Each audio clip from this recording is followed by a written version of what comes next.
Okay, welcome back, everybody. We are finished with our 15-minute break. And before we get to our final interview process, I would like to point out that a couple of handouts were passed out during the break. The first one, back by popular demand, since last year it was so universally acclaimed, I went ahead and put together I wouldn't even call it a matrix. It's a very simple summary of the information we received in this large stack of papers. Basically, I put it all together in a very compact form. I actually did not include any of my funding recommendations on this form, unlike last year. And I would like to make it very clear to the entire board that this is simply a tool, one that I have been using, and you are welcome to use it or not use it at your discretion, as long as you don't turn it into a paper airplane and throw it at the chair. So there was that. And the second handout that was received was the infamous Draymond Doctrine from last year. This was the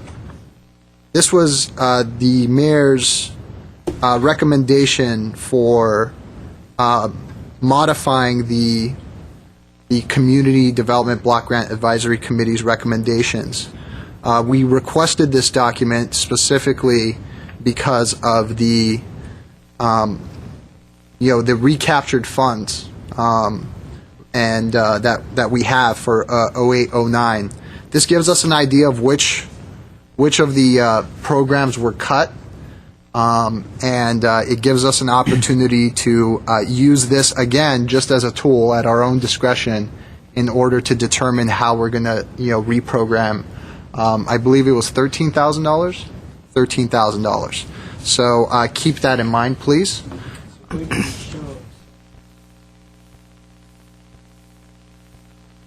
Oh, this is. Oh, that document is completely separate. No, that document's completely that's separate. This year's, right? Yeah, that's just for this year. So we could go back to this because they're Definitely. standing Definitely. Oh, well, hello. waiting for us. Okay. So we now will do our final interview of the day, and then we'll go to the deliberation process. I'd like to welcome the Create Freedom and Awareness Youth Transformational Seminar, sponsored by the ARC Family Center. Welcome. Thank you. You have 5 minutes to make your presentation. In any way you see fit, you can use that 5 minutes, and then there will be roughly 2 minutes per committee member for questions. Okay, great. Good afternoon, Chairperson and CDBG Advisory Committee members and staff. My name is Dr. Edward Kudaverdian. I'm the Executive Director of ARC Family Center. 10 years ago, I started a nonprofit organization, and I created the program, CFA program, Create Freedom and Awareness program, for adults. And 4 years ago, we actually started this program with youth. And we have a lot of success. And I want to really appreciate funding from all the members for funding last year that we got from you. And this project is 8-week program, 16 hours, and focuses on emotional intelligence. When we say emotional intelligence, meaning enhancing youth's self-awareness, relatedness to themselves, to their parents, to the teachers, and when we finish this program, after that the youth can participate in volunteer program and leadership program. And because of that, I thought it's a good idea to invite. Of course, I called a lot of youth, but 2 of them were able to come today, and I really appreciate their time. I would like to invite Sione Vartanian. She is one of the participants and volunteers, and both of them, of course, are in leadership program. And in leadership program, I train them to become seminar leaders, so they can teach the other youth programs because we want to expand the program. Please, Siona.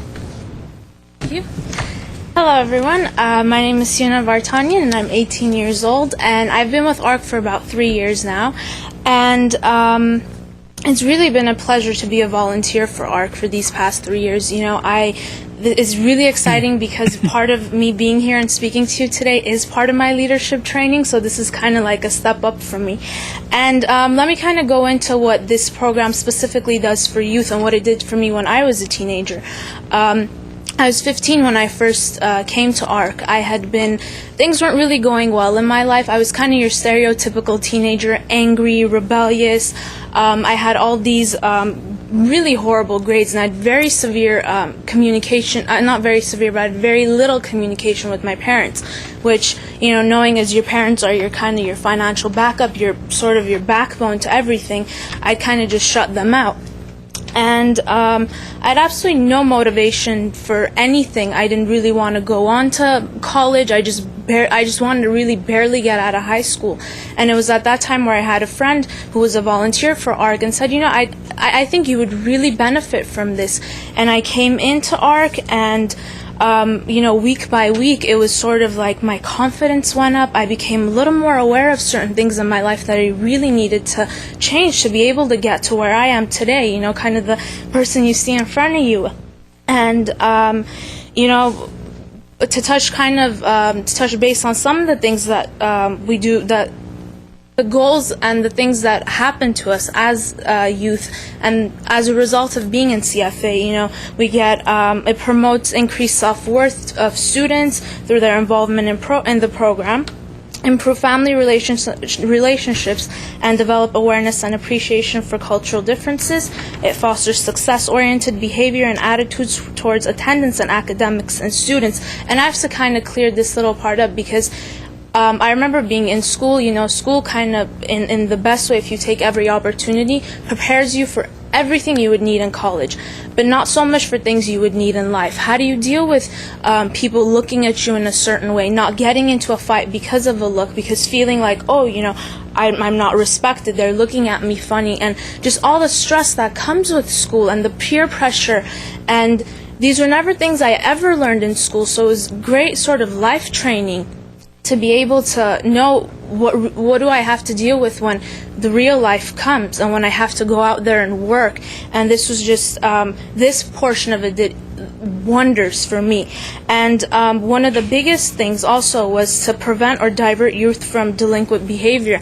I was close to that road before I came here, and I don't want to get teared up, but it saved me from going in that wrong direction. And improving interpersonal communication skills teaches youth teamwork and ability to cooperate with others and promote positive peer relations. And another big thing it did was usually we tend to stick to whatever ethnic group we are. And I spent 2 years of high school where I wasn't in CFA and where I wasn't involved in ARC. I stuck to my own kind. I stuck to every Armenian I possibly knew.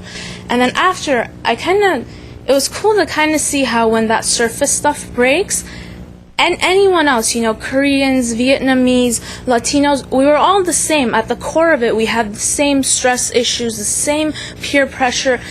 For me, it was kind of like a big eye-opener that I finally got to see this. And one of the biggest reasons where funding is really important for this is because I remember the summer cost $295, and that's pretty much like $37 per week for 8 weeks. And my family wasn't able to afford that. And 3 years ago, ARC got through private sponsor, some of the low-income families, including myself, we were able to participate in this program. So this would really, really be a huge support in kids now, because there's a lot of immigrants and a lot more kids now who are coming into Glendale. It would just help them a lot, especially for the low-income families specifically. So I want to thank you for this opportunity, and I'm actually going to invite Orbel up to say the last few words of his experience. Thank you. Hello, everybody. Hello. Thank you for giving me this opportunity to come and here and talk to you guys. It's pretty exciting. Like, I never imagined I can be standing here. So my name is Orbe Barsegian, and I'm 18 years old. I've got through this program last summer, and I started volunteering for ARC Family Center. That's the amazing organization that I ever been there. I've been in United States for only 2 years, and that was I was really shocked because we migrated from Iran. So I didn't have any confidence in myself, and I didn't believe in myself that who I am and who I can be. So I was working for GYA, Glendale Youth Alliance, and one day they called me, so this is a job training and you have to be there. And I was like, okay, I have to be there because they told me. So after that, I found out that it's not a job training, actually it's mind training and how you can make your life better. So I found that it's really important for every youth in our community to have that tools to support their life, to have a better life and get what they want in their life. And I'm really happy because I have the confidence to stand everywhere and I talk and I have really good grades. All my grades changed from C and D. Now I have all the straight A's. That's the best huge shift in my life that I got. I have best relationship with my parents. I don't have any argues with my parents anymore. Because I found out how I can manage my anger and how I can communicate in the right way with them. I know I'm young and they're like, oh no, you are doing this wrong, and that's the little conflict. That's the huge thing. I know all my in my year like friends have their issue, and right now I enrolled my 2 other friends not in youth because they are over 18. So I enrolled them in their adult, and right now they are coming to CFA, and they're shifting their life too, and I'm really happy. And I'm really acknowledge you guys to give this fund to our organization to provide our community youth. Thank you so much. Thank you. Thank you. Thank you for your testimony. 2 years Wow, yeah. in the United States. That's fantastic. You did a fantastic job. Orbel, right? Yes. Very good. And you did a fantastic job as well. And don't tell me 6 months in the United States. I'm kidding. That's still fantastic. That's wonderful. We'll start the questions off with Mr. Sinanian. I really don't have any questions. I'll let you ask all the nitty-gritty questions. Of course. Thank you. Mr. Olivares. Actually, I have a question. I'm sorry, I didn't catch your name. I have a question for you, because you were, and actually he could answer also. You were talking about all your goals and what you accomplished. Mm-hmm. And what I'd like to ask is, what actually happened during your sessions that got you to that point? Well, because the educational director goes over a lot of personal changes in her life, there were little things that I couldn't see. I used to be late everywhere, and it would it would kind of hold me back from everything. I really had no goals. It's really sad to say, but I didn't. I just wanted to finish high school, and there were things that she would say, like, oh, she felt the same way, and through those shares, it kind of grabbed me, and I was like, oh my God, what am I doing with my life? I'm moping around the house. I'm not doing anything. I would close my room door. I'd sit in the dark, literally, and I wouldn't do anything. But I had all these wonderful goals, and week by week, because they're different subjects, and it has to do with relationships and with parents, with friends, kind of getting to know what's in you. And a lot of it was letting go of things that had happened to me in the past, sort of the immigration process, starting over and over and over, and that had really affected me. I just basically given up. So every week, because it was a different subject and it touched on different things, and through her shares and the shares of all the assistants and the volunteers, little things started opening up until, for the past 3 years I've been intensely working on myself. So for just those 8 weeks, it was the shares in every little subject of the week. Do you think I should go to the program? Absolutely. This is not just, it's not just geared for youth. I mean, Absolutely. it's for adults. I mean, this is absolutely no insult. It's intentional. Must that be your question? Yes. Thank you for the answer. Mr. Cornell. Yes, this is for the executive director. Yes. Going through here the packet, I noticed that there's a discrepancy on the CFA and the numbers that you provide on that program. Your initial introduction here called for 5 weeks, and then I see on page 2 it's 8 weeks. So, what is that? 5 or 8 weeks? 8 weeks on your CFA class. It's 8 weeks. I think it's 5 sessions of 8-week class. There are 5 sessions, but they're each 8 weeks each. Oh, okay. What page is that? The funding is, it says the funding is for 5 8-week seminars. I think that may be where yeah. Oh, 5 times Yeah, that's during what the it year. is, 5, 8 times. Yes, that's what it means. Does that clear it up, Mr. Cornell? I see it here. I was looking at 5, then it had 8 written out. Yeah, so 5 times 8 weeks. Yeah, I see that.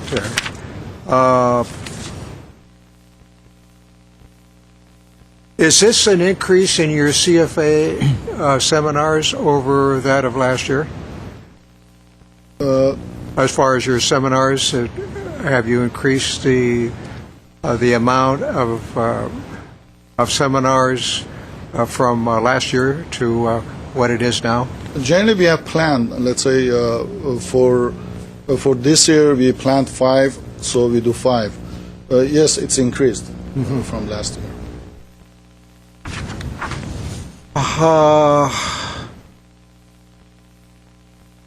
I think that was it. Just the discrepancy there that I see was on my end. So appreciate it. Doing a good job.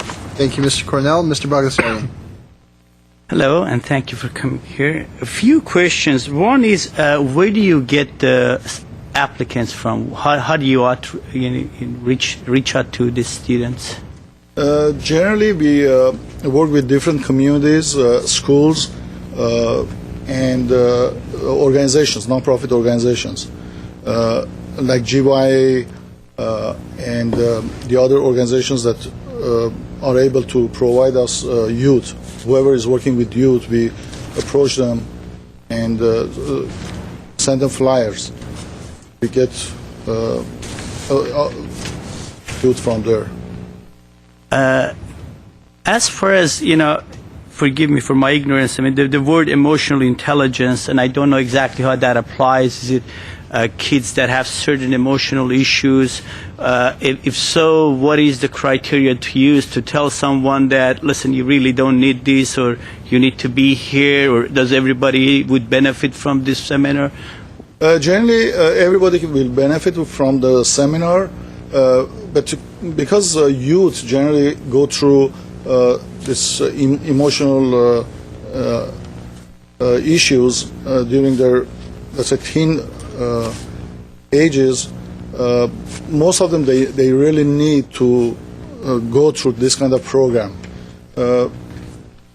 Anybody can benefit, but we encourage if there is any issue, let's say relationship issue, or they are not good in getting good grades, we encourage them. Also, we sometimes see individuals. We encourage individual. They come for individual therapy. We encourage them also because some people they get more advantage in being with the group. The group dynamic is very important. Like Sione was sharing, she got that transformation from listening to the other participants or volunteers that were sharing. So, because part of it is interaction with the youth. So would you say this could be one seminar in series of seminars that they'll attend as they go through the process? I didn't get the question. So could this be one seminar in a series of seminars that would benefit them from, or one program? Oh, okay. Yeah, they can. Generally, we let's say GYA has a certain program, or the other organizations. This can be a continuation of the program, their program, and they will benefit from this because it's a unique program. Enhances their emotional intelligence, meaning all the aspects of their life, whatever they're dealing with. Because when you look at it, it's 5 seminars, and then 8 weeks. It's quite a number of, students that you're serving for the $23,000 that you're applying, for. And given the current situation that the economy brings the stress on all families, and Yes. as they're working harder, as they're having more difficulty with finances, they may have issues even more communicating with the children. And that's why I want to see how it relates to issues with children as opposed to some motivational program that would benefit anybody that attends.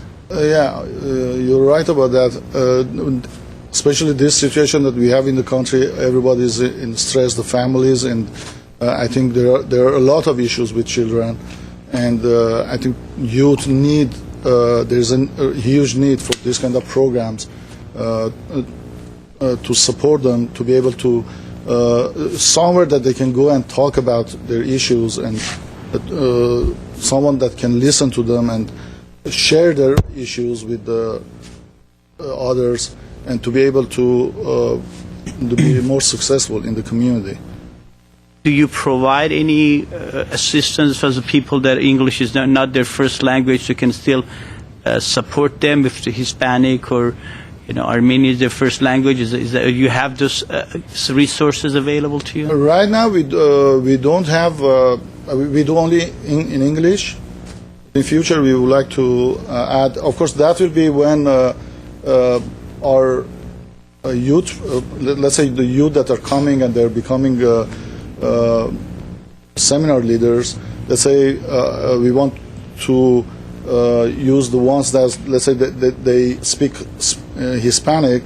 Let's say we train them to do it in Spanish language and Armenian language, different languages. That's one of the goals for future, to provide in different languages. So if you right now we're doing it only in English. So if you had more funds, it's something that you can offer in more languages, more series and so forth. Yes, if we have, of course, we have more funds. Right now we use, let's say, whatever fund we get, and also we have sponsors. But it's not enough for doing everything. So, of course, we get more funds, we are able to do more. Having 3 children, teenagers at home, I know how it is sometimes dealing with them. So that's why you. Thank you for what you do. Thank you, Mr. Bagdasarian. Quick question from me. I was very impressed when I visited the program, and I'm even more impressed standing here and watching 2 graduates of the program. I can't stress enough for programs coming in front of us, how important it is to bring examples of the work that the program does. It really, a picture says 1,000 words, a participant says 1,000,000. So I'm very impressed by both of you. Congratulations to both of you. I have a quick question. Did you have any difficulty in administering the funds that you got? I know that you were cut last year based off of our recommendation to what happened after the city council meeting. Did you have any difficulty, given that it was only $7,500, did you have any difficulty administering the funds? Generally, we have all these difficulties, but somehow we have to manage it to do it. But we really have difficulty. If we get more funds, it will be easier for us to pursue more. Did it affect or impact the efficacy of your program in any way?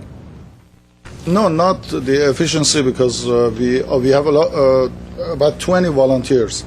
Assistants, and some of them they're in leadership, so we get a lot of support from them.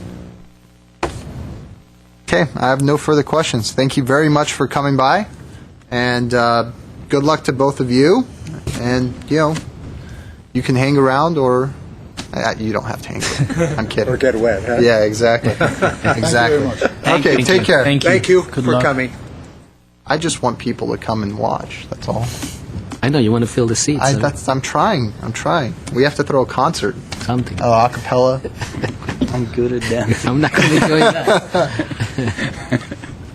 Okay, that concludes our interview process.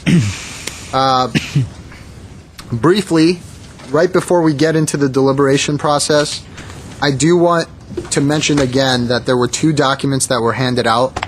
Both of them are tools and can be used at the discretion of the individual committee member or not used at all.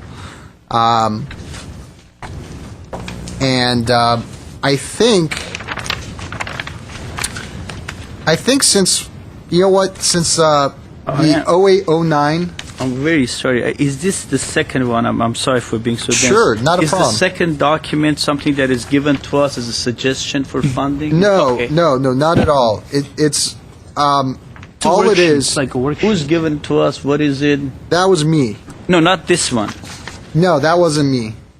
That was me. This is you? Yes, yes. That's staff there. It's very Okay. yeah. It's okay. I'm Yeah, okay, the now it's second clear. document is Mr. Draymond's, Councilmember Draymond's suggestion last year for modifying our, Okay, now I get it. So this is changes. Mayor for- Draymond. Okay, Yeah, Mayor thank you. Draymond's Ah. suggestion. This is something you've done. Okay, thank you. yes, got it? Great, Yes. wonderful. And again, both of them, you're completely free to use at your discretion. In fact, this year, I didn't include any of my funding recommendations.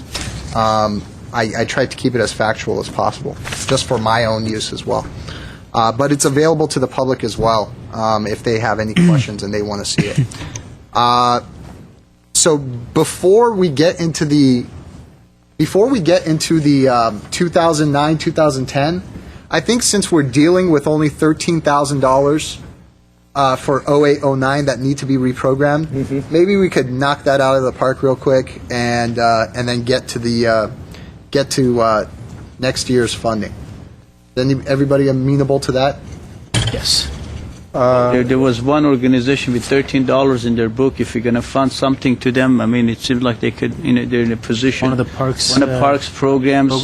She yeah. mentioned they only have $13 in their books, and it's something that they're going to run out of money. So this could actually get them going. If we're going to fund some money for them, that could be part of what we decide to fund, or in addition to what we're going to fund. Mr. Duran, is there any limitation at all in how we divvy up that $13,000? And is this decision with respect to the not the surplus, but the returning Reprogram. funds, the reprogram, are those going to be they're going to have to be approved by the city council also? Chairman, Mayor and Committee Member Sinanian, right now, because it's only $13,000, because time is of the essence in terms of trying to get the money back out in order for it to be utilized before the end of the current fiscal year, which ends June 30th, we would probably provide the City Council with an informational memo, and then if there are questions, then we could decide to do something beyond that. But I feel comfortable that based on your recommendations, that those could be the recommendations that hold up. Okay, so I think the best way to do this is kind of go from committee member to committee member and see what the suggestion is as far as how we can equitably, divvy up those $13,000 if we're going to divide it at all. I mean, we could, as Mr. Bagdasarian suggested, give it to one organization as well.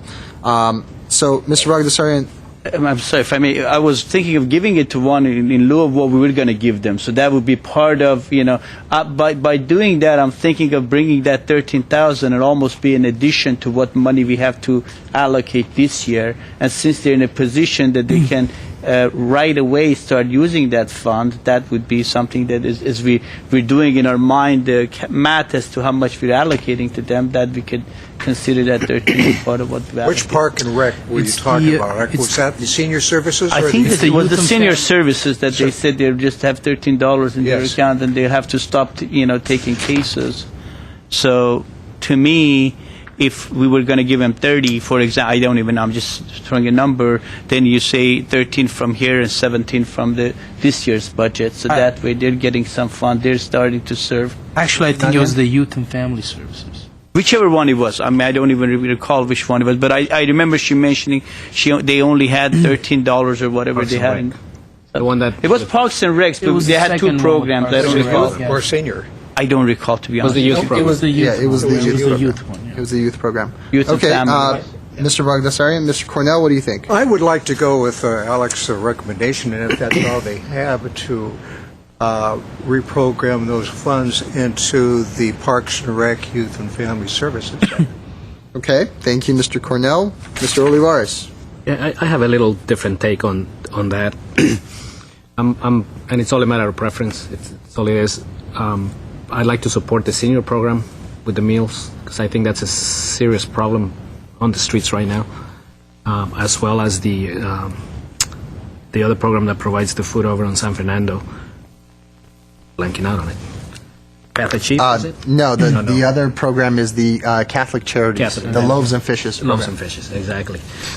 And only because I know what's going on out there, and so, I mean, we all know what's going on out there. So I know that the other program, the Youth Services program, they still somehow have the backing of the city parks and recs, and they have some fallback. So anyway, that would be my recommendation, probably to split it between those two. Okay, Mr. Sinanian. In general, I just agree with Mr. Olivares because one factor I want to consider is the fact that the Youth and Family Services program was funded for the full amount that was recommended by the advisory board. But of course, that was down a significant amount from the asking amount. So, yes, in light of the fact that we have, some serious food issues, sustained issues, about that people need to sustain themselves with, like food. Maybe we can address, at least with part of this amount. I guess the food also has run out of money right now? Senior Center? The senior That has also run out. No, they said that they've cut it down from about 1,200 to almost about the same. 800. I have no objections. Okay. Okay. So let's recap here. So we've got the suggestion either to give the full $13,000. Now, was it the youth program or the senior program, Mr. Bagdasarian? We have to go back to our minutes. No, I mean, what was your suggestion? Because the youth program is what? There was one of the programs that she mentioned That was they the have youth program. $13 left in their youth account. program. Yes. That was the youth program. Yes. Yes. Mr. Duran, thank you. Mr. Chair, we actually have clarification from the parks manager on the status of those two programs, so I'll have Mr. Carrillo give you a quick update. Thank you, Mr. Carrillo. Yes, Mr. Chair, members of the committee, yes, we do have some information from the manager who's here, Carolyn. And she mentioned that the senior program does have spent all their money for senior services, and also the Youth and Family Services has the $15.16 left. And they're deciding how they would allocate more hours for her from the budget, the current budget, but both programs have utilized all their hours for both services. Now, the question also is asked about the meals program, too, and that's a question we can ask as well. Sure. It actually brings up let's finish this topic, then we'll want to bring up one other thing. Yeah. Remember, this is going to be for the remainder of fiscal year 08-09, which means from today until June 31st. And I think it's at least I think we could, if we keep in mind that whatever we allocate as part of this 13,000 to each one, we can take that into account as we're doing the 09-010, that we have actually allocated this. That'd be fair, though, in a sense. We're basically giving them money. Penalizing them next year for something we've given them this year.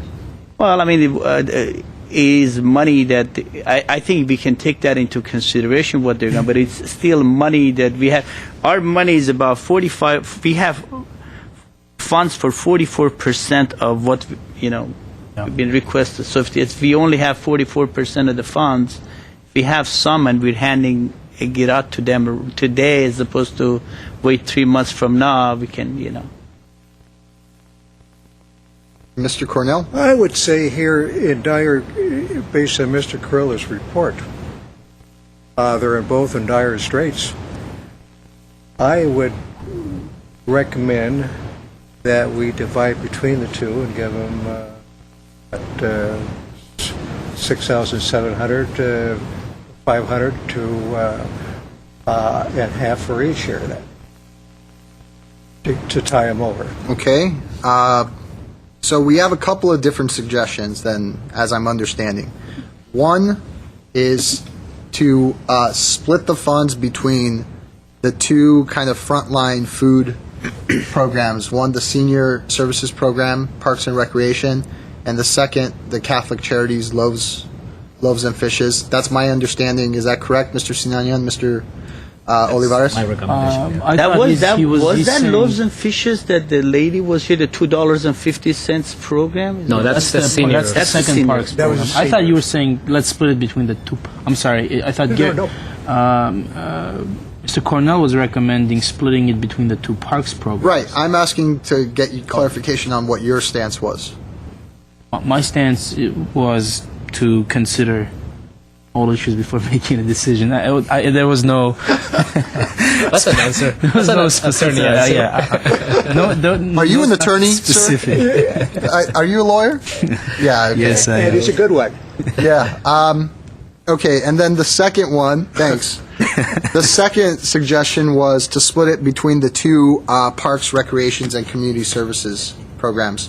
I, for one, just to make my position clear here, I think many of these programs can use these funds. Sure. I think it'd be very difficult for us to make a wrong decision as far as these $13,000 are concerned. At the same time, I do want to separate the 08-09 funding from the 09-2010 because I've got other issues that I want to discuss about these programs. So I just want to focus on 2008-2009. So that being said, we have two separate proposals that I understand right now. And I want to get an idea, of where we stand. So do we have any motion?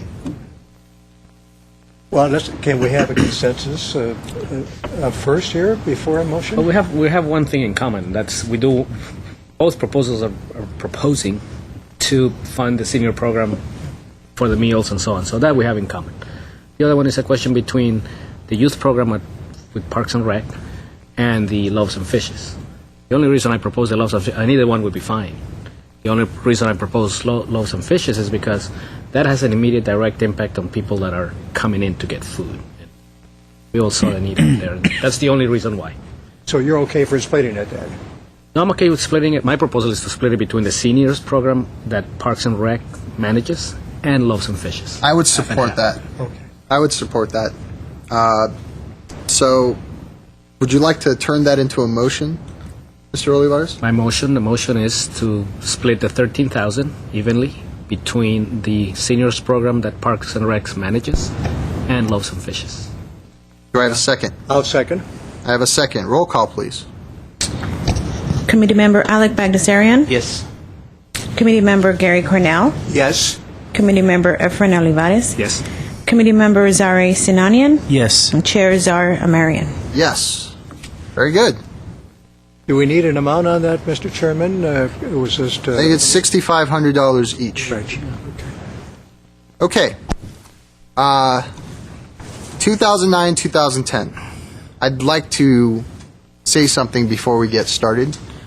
I think I want to make very clear the public has seen the process so far, the questions that we've asked, and a couple of the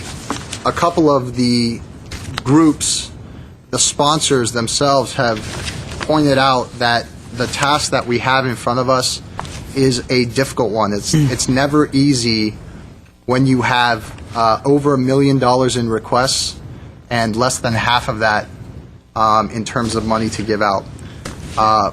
One of the most important things for me as the chair this year, and something I've stressed in past years as well, is I think we should strive to leave our all of the discussions and arguments and championing of certain causes or other causes, we should leave it on the table here. Let the public see that in full light, and I think we should do our best on our overall recommendation to City Council to come to a unanimous decision if possible. And the reason why I state that is a couple of different reasons. One, obviously, the unanimity here gives our recommendations a huge weight. All of us come from different, portions of Glendale's community. We do different things. We have different histories, and there are different programs which we feel strongly about and that we support. But I think it's very important that we come to a unanimous decision here on whatever funding we recommend in order to really give the impression to the City Council of how much this body is unified in the recommendations. And I think doing that will make it very difficult for the City Council then to make arbitrary changes, as it appeared they did last year. If anybody else have any comments? That's all I wanted to say before we really got into it. Yes, Mr. Olivares. No, I agree 100% with that. I think in reality we're all going to look at all the recommendations that we have in front of us a little differently this year, only because as a reaction of the current economic situation throughout the country. At the same time, a lot of the proposals that we have in front of us, probably 95% of them we've seen before. So we're very familiar with those programs. We have three new ones that we ought to look at a little more carefully. But I think I agree with you. At the end of the day, when we show up to the Housing Authority Council hearing, whenever it happens, hopefully we'll all be there and we'll all be together on this. Very good. Mr. Bagassarian? I wanted to point out one thing. One way to look at these numbers and the requests for funding may be to get some sort of an indication as to which one of these organizations are part of City of Glendale and are getting some sort of their funding, or for that matter, any governmental, because some of the organizations mentioned that they get their funds from LA County. So it may help, at least me, to know if we to know the difference between an organization that have other resources such as LA County or City of Glendale, or their program is part of City of Glendale that we're funding, or that may help me at least to in some of the allocation that we decide what at least I decide on. Committee Member Bagassarian. Chairman Amarian. I think it's safe to say that all city programs are leveraged with general funds. To be eligible for CDBG public social service funds, you have to demonstrate that your funds are for an expanded level of service. So the departments would argue that without the CDBG funds, they would not have this expanded level of service like the bookmobile. It probably wouldn't exist or be the same amount of days that they're able to have it out in the community if it were not for the CDBG funds. The family counseling program would be one caseworker less, and they wouldn't be able to serve as many kids. The senior meals program wouldn't be able to serve as many meals or wouldn't be able to do case management and do strictly meals because that's where they get some county funding from. In the proposals, I think each agency is supposed to identify their other funding sources. But some of the funding, I'm sorry to interrupt you, some of the funding that we see, some of the budgets are, even though it could be City of Glendale, but it's for that one line item star, and you don't see all of that other funding, where some do, some don't, and I don't know the... Yeah, that's very true. And it's a little hard to answer that question because it may depend on program to program. For example, the Housing Rights Center receives LA County funding. That is their main funding source. But what they're saying is by receiving CDBG funds from City of Glendale, they can ensure that Glendale residents get served adequately. Without funds from City of Glendale, they wouldn't be able to give our residents that assurance. Our residents would have to wait in line. Currently, with CDBG funds, they don't have to wait in line, and they will take their calls and they will respond to discrimination complaints. Other organizations, it depends, and it's on a program by program basis. I think is what you would find. GYA, they receive probably 6 or 7 funding sources. They get funds from DOL, they get general funds, they get CDBG funds, they've received county funds in the past, they do fundraising, New Horizons, you can imagine how many different funding sources they have. So it would be a little difficult to have a neat matrix which would give us exactly the different funding sources. The best I can answer that. And I appreciate that, Mr. Duran. And I just have some issues. I mean, you all of you noticed. One of the big things for me is where is the other funding coming from? What percentage of your funding is coming from the city for city programs? And it's disappointing for me when I hear a city program say, well, we're asking for the CDBG to front 25% of the budget of this program, while the general fund is only fronting 15% of this budget. That's extremely disappointing to me. In light of the immense level of pre-designated programs as well, we have here an option. We can't touch that pre-designated money, obviously. Or we could, I just don't want to get bitten. Well, the pre-designated funds are primarily for construction projects, not for social services. But that is true. But at the same time, it does show that the city is taking a large amount. In fact, what percentage of the total CDBG monies, Mr. Duran,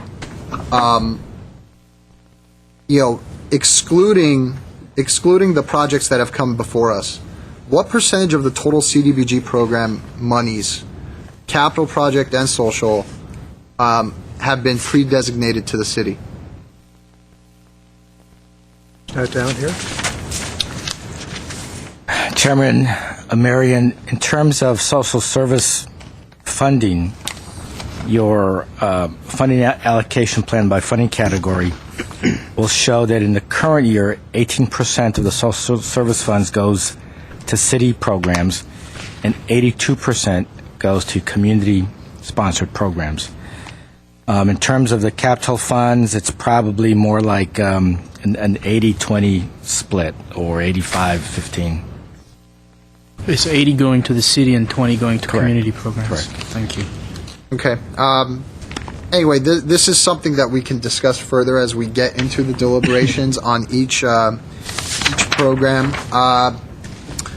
One more thing I want to mention, 1 second, before we get started. Something that we have to keep in mind this year that we didn't have in past years is the stimulus package, the federal stimulus package, and what effect that may have in the very near future on the amount of funding that comes in for the CDBG. Mr. Duran, can you give us some insight into how that may affect this deliberation process?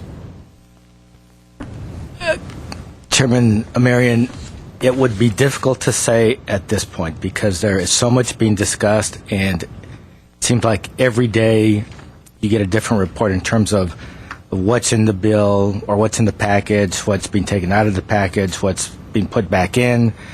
The funding levels are increased or decreased on a daily basis. It's just too difficult to tell at this point. Mr. Bagasian? I think we need to make our decision today as if this is the money, and then if there's something more, we can deal with it. Going back to what I raised earlier, the reason I was asking that question was whether any of these organizations have an obligation if we did not, fund to make a change in their allocation, or their budgets are set and they basically it's such that these proposals are for additional funding, they will not get anything. For example, to me, the idea of that city has run out of money to provide foods for the elderly, to me that seemed like something that should be addressed by the city as it comes up, as opposed to was last year's budget. We don't have money, so. Mr. Olivares? Yeah, and I agree with that. And I think as we proceed with our discussions in terms of how we evaluate, how we divvy up the funds, I think we need to take into account the same thing we did last year with the construction projects. And that is, let's have a consideration for how, at the end of the day, maybe we do request or we do propose to the city to fund some additional funds from somewhere, general fund, towards helping some of these organizations. It's a suggestion, and I think we need to discuss that. I mean, if it's between being able to provide food to elderly than to have a pool, as good as pool is, or, as wonderful as it is to have a pool in the city, yet it doesn't. Now we're talking different categories here, of course. Yeah, but the concept is capital still the same. improvement as opposed to social services, but still money available to CDBG. Councilmember Najarian, that wasn't me. That was. You're going to mention who it was? I'm not even going to say. Okay. I have a comment. Yes, Mr. Chairman, Cornell. here on what Alec was indicating here. Even the politicians are up in the air as far as the stimulus package at this time. No one knows. If there's any addition or modifications that will be made, then I'm quite sure, and knowing Mr. Durant, that he is going to cause and make a recommendation back into session and go into this and make the modification or additions on this. But at this time, we should just proceed with what we have until the case where the politicians know what they're doing and act from there. Second item, I wanted to ask if our recording secretary has completed the analysis of the evaluations that we made, so that we may have this in front of us as we make our recommendations. Not a bad idea. Just another, and what Mr. Cornell is referring to is the rating sheet that I spoke about at the beginning of the meeting, which offers us another tool that we can use at our discretion in order to get an idea of where the other committee members stand on certain projects. Okay. I would say, just to get started, Mr. Duran, could we possibly put up the funding that these programs received this year's 2009-2010? Can we put up the funding that they received for last year as a baseline? Because I know there are some organizations that have withdrawn or have no longer put up. So maybe we can start off with a baseline on that. Yes, Chairman Marion, and by that you're referring to fiscal year 08-09. Correct. The current year. Just Okay. take the recommendations from 08-09 Turn the light off, yeah. and That's I'm in the better. dark. Yes. There we go. 2009-2010. So, for example, the after-school program, Club Jam, you'd move the 31,250 over to 2009-2010. And just go down the line, omitting any of the programs that did not apply this year. Let's get a sense of where we're at. Now, 31,750. yeah. Yes, Mr. Olivares. Well, while we're doing this, Paste them all. can we get a status on the temporary work center? Because we did not fund that last year. Now that this lawsuit presumably has been settled, I know that the city funded it last year through the general fund. Is that correct? Yes, Committee Member Olivares. At this moment, the general fund funding for the Daily Labor Center is in the city budget. Every year it's with the caveat that once the lawsuit is settled, the city will determine if it would be able to continue funding that program with general funds or not. I know one of the issues was that one reason that the city was willing to use general funds was because Catholic Charities could no longer charge the day laborers themselves for a fee for the service.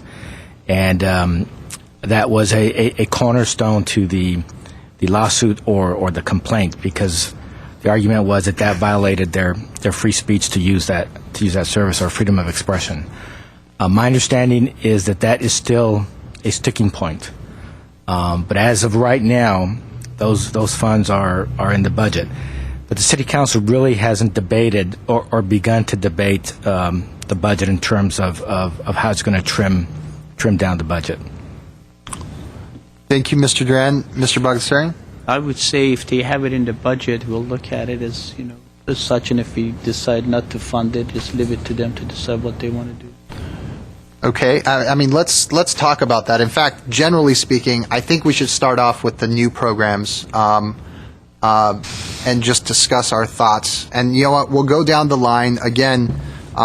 Each of us will get an opportunity to talk about each of the new programs. So why don't we just start with the 4th annual ADAA reading series? That's the ADAA. That's a new program. And we'll start off with Mr. Bagdasarian. What are your thoughts on that? What number is that? That's number 4, I believe. Number 6. Oh, it's number 6 up there. 6, okay. Sixth line. Yeah, there we go. It's in the packet. Yeah, it's number 4. Number 4. Yes. Any thoughts, Mr. Bagdasarian? And brief. Let's keep this, I would say, to a minute or so each. I think that program has a ways to go before it gets something that we decide to fund. So I would say, given the current situation, I would just not consider anything until we come back, even unless we have extra money at the end for it. Mr. Cornell? I have a similar view on that. It's first time. Seems that they didn't meet the criteria that was asked in the RFP. I couldn't fund them at this time. Mr. Olivares? Yeah, I thought it was a good program, but I just don't think it's on the spirit of CDBG.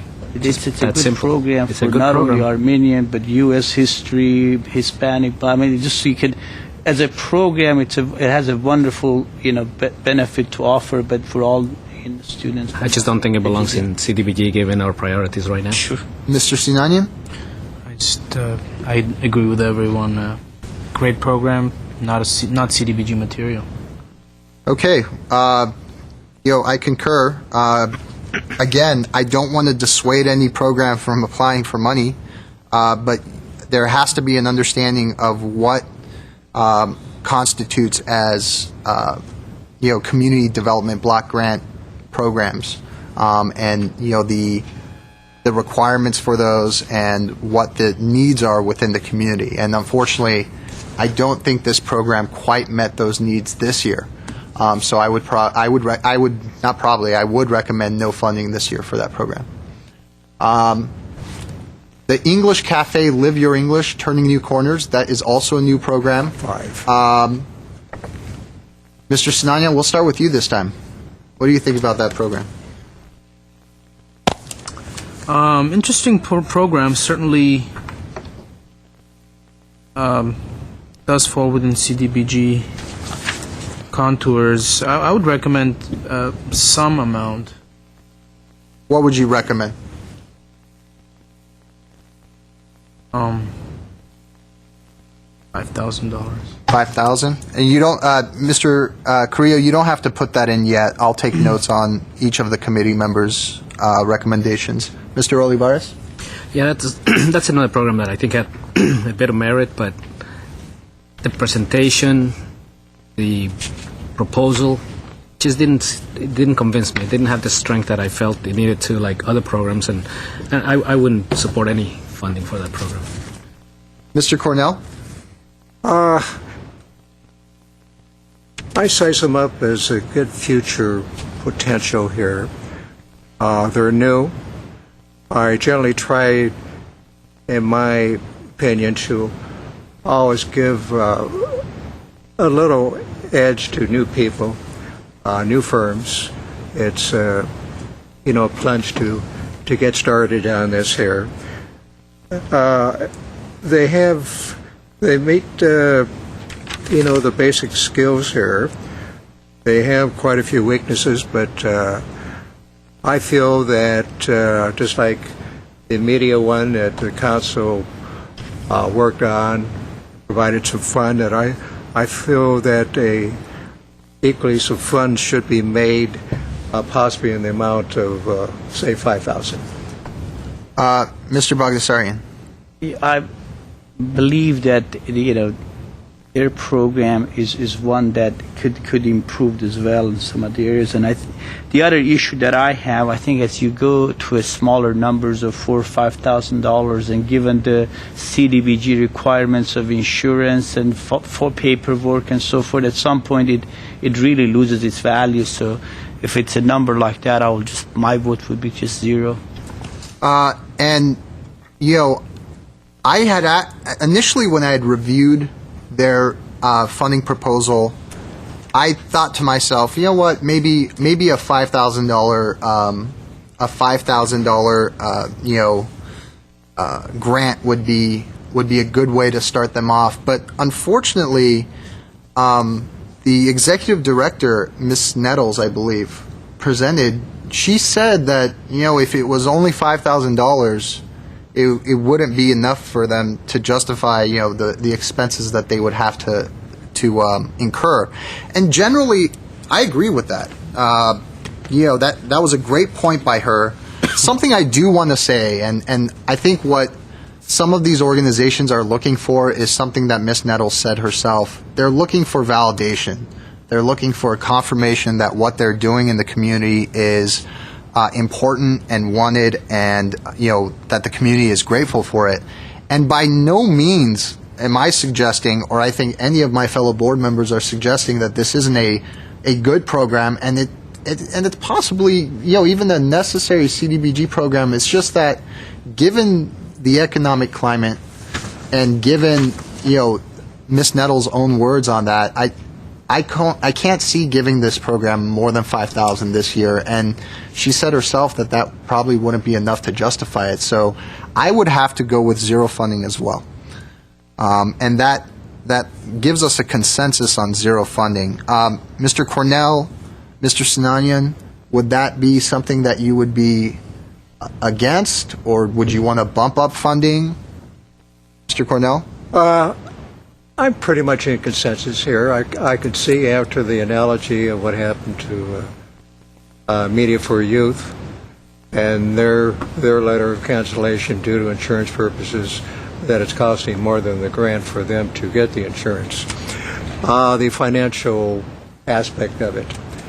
And being what you just reiterated, I can pass it this time, and hopefully they can prove their RFP the next time around. Great. Mr. Sinanian? Yes, she did indeed say that the $5,000 grant basically wouldn't justify itself. So in light of that, 0 funding is something I can agree. Okay, let's go to One item before. Oh, Mr. It may Bagdasarian. help us to start changing the color of the cells that we do actually discuss, so as we go through them, we know which ones we have discussed and which ones we haven't as we go back. Yeah, you can fill them. Are they filling in our recommendations? Fund. Yeah. That's right. Okay, the next one is the Temporary Skilled Worker Center, and that's Catholic Charities of Los Angeles. Their request was for $79,000. I'll start off this one. Okay.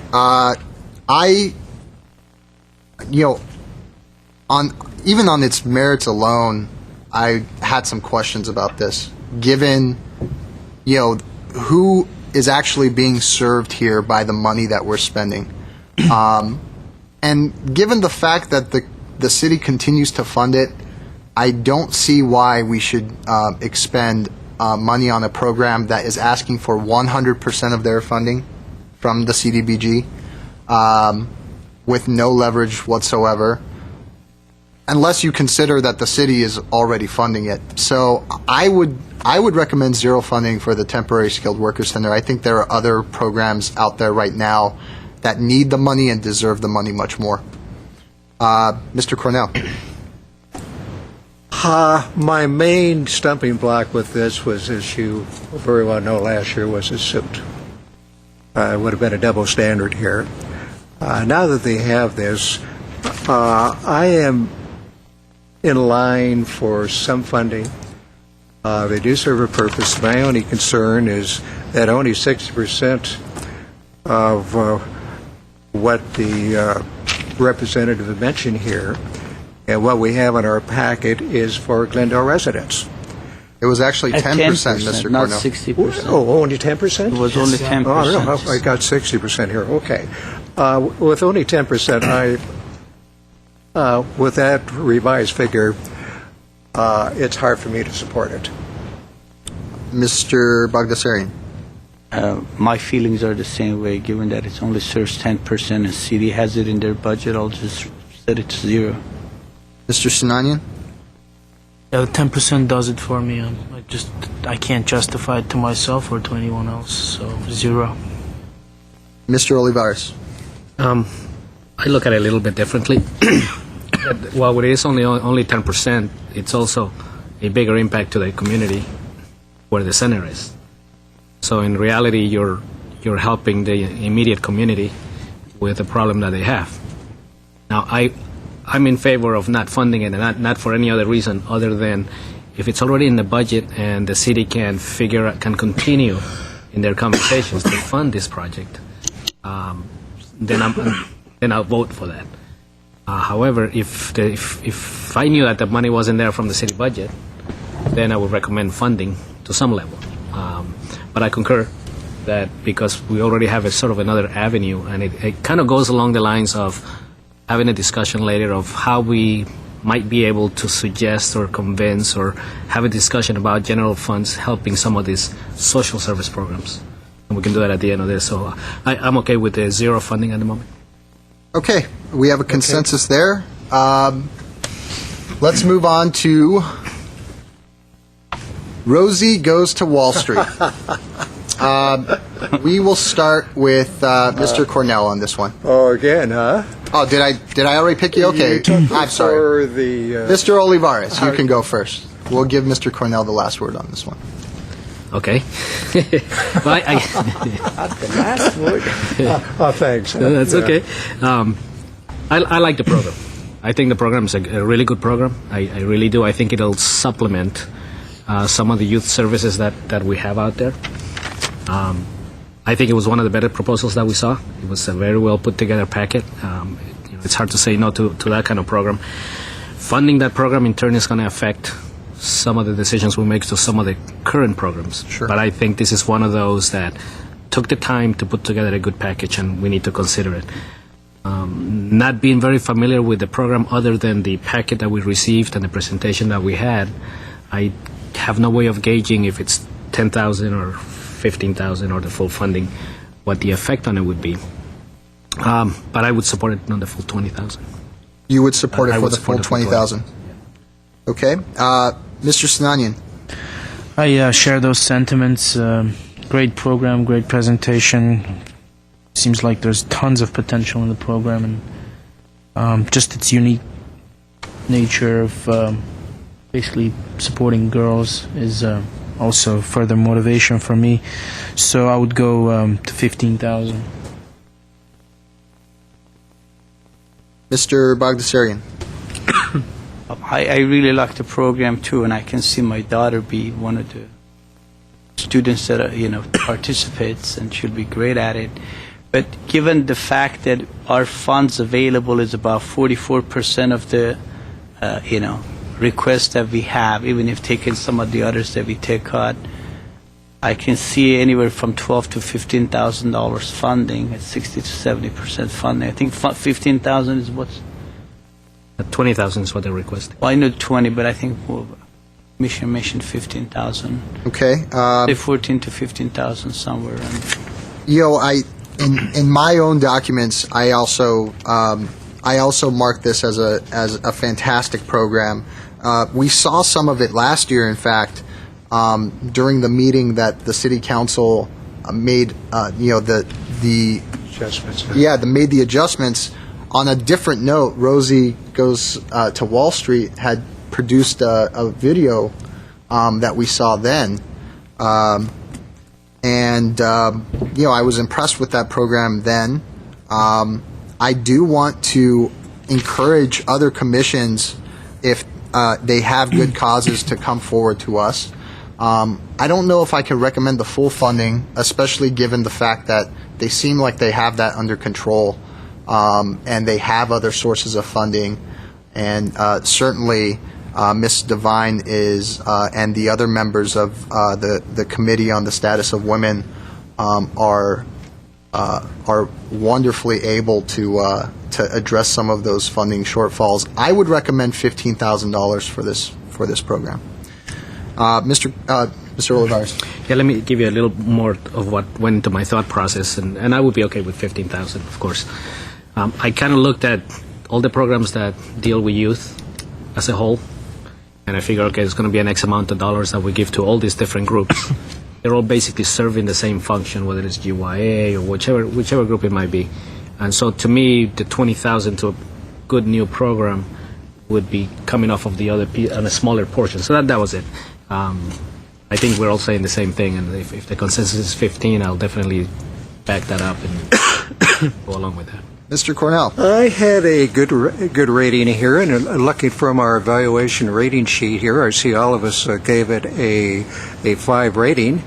The goals, objectives are excellent. I had high marks for it. My recommendation, since it's a new firm, and this is the first time with us, is in the ballpark of 10 to 15,000. Okay, it seems like we have a consensus for roughly $15,000 or in that range. Would anybody on the committee vote against the recommendation if we were to fund it at $15,000, which seems to be the consensus at this point? Anybody? I don't see anybody. Okay, Wait. Mr. Bagdasarian. One thing, we're actually putting some numbers down. Then, Yes. depending on the math at the end, we may have to revisit. correct. this. Of course. This would be a preliminary number. Sure.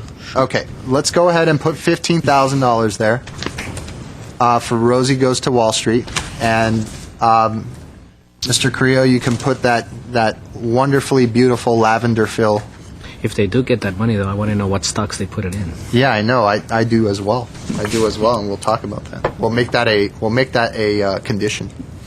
Okay, it looks like we've addressed all of the programs that were not funded at all in 08-09. Am I correct on that? Are there any? No? It's just- Okay. Okay. So I would say let's start at the top and discuss, some of the existing programs in the context of their funding last year. And you know what? I'll start it off this time. Can I have a recommendation? Of course, Mr. Cornell. I would like on our evaluation sheet here to go with the marks that we have for good grades, otherwise for a 5 rating, because right there we have a consensus where we all agree. If we can start out where we all agree and start from there, then work down, or then go from 1, 2, 3 that we haven't covered. I have that up in the air. Okay, Mr. Cornell. I mean, I would think that we would address, this evaluation summary tool during each of our, when we stop by step, go through the programs. Okay. I think we can use that tool, and Mr. Cornell, you can definitely be the one to mention what the score was for each of the programs. Okay. And Be careful what you ask for. You're going to give me that assignment. that Mr. Cornell, you volunteered basically. Okay. So I think raise my there we hand. go. Wonderful. So let's start off with the after school program Club Jam. And I'll start this time so nobody thinks I'm always going last. I think this program is a very strong program, and it's one that last year we recommended for $35,000 actually, and was decreased to $31,000. And my personal opinion is that for 09-010, I would go for what it's currently funded at, all the way to $35,000. I think actually $35,000 would be my recommendation, because that's what I recommended them for last year, and I think they deserve that money, and they'll use it properly. Mr. Olivares. I concur 100%. It was the same position last year and the same position this year. Mr. Sinanian. Yeah, I wasn't here last year, but I nevertheless completely agree with you. 35,000 is the right number. Mr. Bagdasarian. $35,000. Mr. Cornell, what was the rating for this program? We all concurred and gave it a 5 rating on that, and I concur with you, Mr. Chairman, on your analogy that they should have what they should have gotten last year at 35. Wonderful. Let's go ahead and modify that. Again, these are preliminary numbers, and we reserve the right to modify them as we see necessary as we go along. The next program is the New Horizons Family Center, and Mr. Cornell, you can start us off this time. Okay. I see, Mr. Chairman, that our consensus on the evaluation, we all gave it a 5 report. This is a program that's been around, has good leadership. Evidently, for the last 2 years, it has not shown any increase during difficult and tough times. I would like to see that they have a $5,000 increase due for the extra load they have in the criteria, and make it for funding for 09 and 010 to 50,000. Okay, thank you, Gary. Thank you, Mr. Cornell. Mr. Bagdasarian. This is also one of the programs that impacts many lives, and they do a wonderful job. They're very resourceful and put the money to best use. So I'm fine with what Gary suggested, that the number is just fine. Okay. I'll speak on this somewhere in the middle now. We recommended this, actually. This was a very controversial, and I don't think it needed to be, but it became a very controversial issue last year. And we had initially recommended as a board to fund this at $30,000 level. And then there were a lot of things that occurred.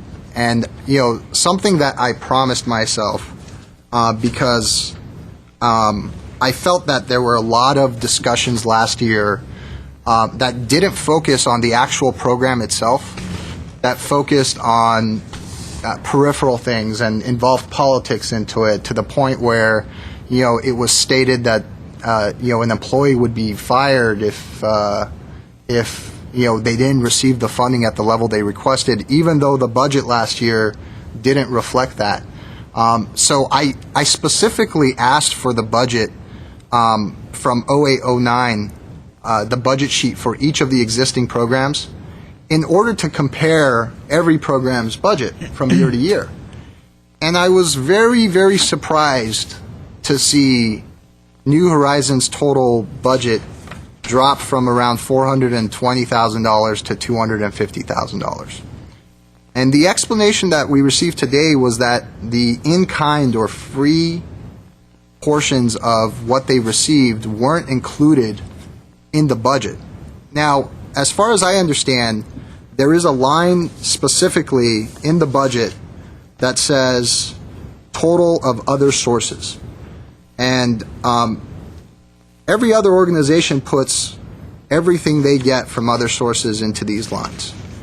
So, as much as I love the program, every time I go in, it's a great time. These sort of questions detract from those wonderful scenes that we see when we visit the programs and the stories that we hear, because they bring up questions of how does a program go from a total budget of $420,000 one year to $250,000 the next year, and actually state that they're increasing their services. That's, as a businessman, that's impossible. So when those sort of questions arise, I have, a lot of reservations. And it's unfortunate because I see those children's faces and they're having such a wonderful time, and I have to think about these budgetary processes and they affect that. So I think it's a very good program, and I did rate it, a 5. I definitely did. I think last year's funding recommendation at $30,000 is one that I would follow up. I would even say that if you wanted to increase that by $5,000, That's fine. $35,000 is fine. But I think an organization the size of New Horizons should probably follow suit with some of the other large organizations within the community that withdrew their funding request proposals to allow smaller organizations and frontline organizations that didn't have the ability to leverage funds to survive in this economy. So I'm going to suggest $35,000. Mr. Sinanian. Well, it's one of those, big organizations, plays a large role. And, I think $5,000 increase over last year's request of $30,000 is a good idea, $35,000. Mr. Olivares. Well, I've known New Horizons since the first time they came to CDBG. It's probably the first time that I've seen a discrepancy like you're suggesting, but I also see it as a paperwork discrepancy, and that's something that can be easily corrected, and it will not affect what they're doing in the community. I think of all the programs that we see here, New Horizons is probably the one that has the most impact to the most cultural groups in Southern Glendale. And that's all I go by, because when I go there, I can see the impact immediately. I can see it on all the kids that go there. So I would support $50,000 for New Horizons. Okay. So what do we have, Mr. Chairman? Okay, we have 3 members. Oh, Mr. Duran. 245,000, 150,000. Mr. Duran? Yes, Mr. Chair, for the record, we instruct agencies or applicants not to include in-kind services as part of their budget worksheet, because that is something that would be too nebulous to make it fair and objective for everyone. So we don't include in-kind services in the budget worksheet. I don't know how that factors into this, but I just wanted to straighten that out for the record. Now, Mr. Duran, has that been a policy that has recently changed then? No. So that's always been the case. So, yet we still have a discrepancy in my mind of, $175,000. And I agree that programs can become more efficient. And Mr. Olivares, I have no, I concur with everything you say. I mean, when I see this program, on face value, I accept it exactly for what you're saying. But an organization the size of New Horizons, when you see a discrepancy of that magnitude, there are questions that arise. But regardless, we have a consensus here. So What's the consensus? Could you read that? We have 150,000, 245, and 235. 150, 245, and 235. Okay, so it's not. I thought Wait 1 second. I have Mr. Cornell at 50, and I have Efren Olivares at 50, and Mr. Bagdasarian, I think you said you agreed with Mr. Cornell. Gary and I were 45. No, I had 50. I thought it was 45. I had 50. So what are you? Maybe I'm wrong there. I think I agreed with what Gary had said, so maybe I just... Okay, so let's go ahead and put. So we had 3 at 50 then. Yeah, there's 3 here at 50. Now, considering, let's go ahead and put 50 in there, and we'll come back, because, again, these are numbers that Our we preliminary. we may come back to. Art and Chess, the after-school program. Davidian Mariam. Let's start with Mr. Sinanian. Right. Just give me 1 second. Not a problem. Which one are we on? That's the Art and The Chess Art and program Chess by program. DNM, Free. yeah, Okay, number Educational 3. Foundation. I'm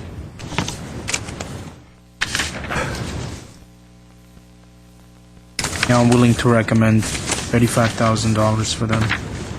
35,000? Mm-hmm. Mr. Olivares. I've always had a bit of an issue with this program.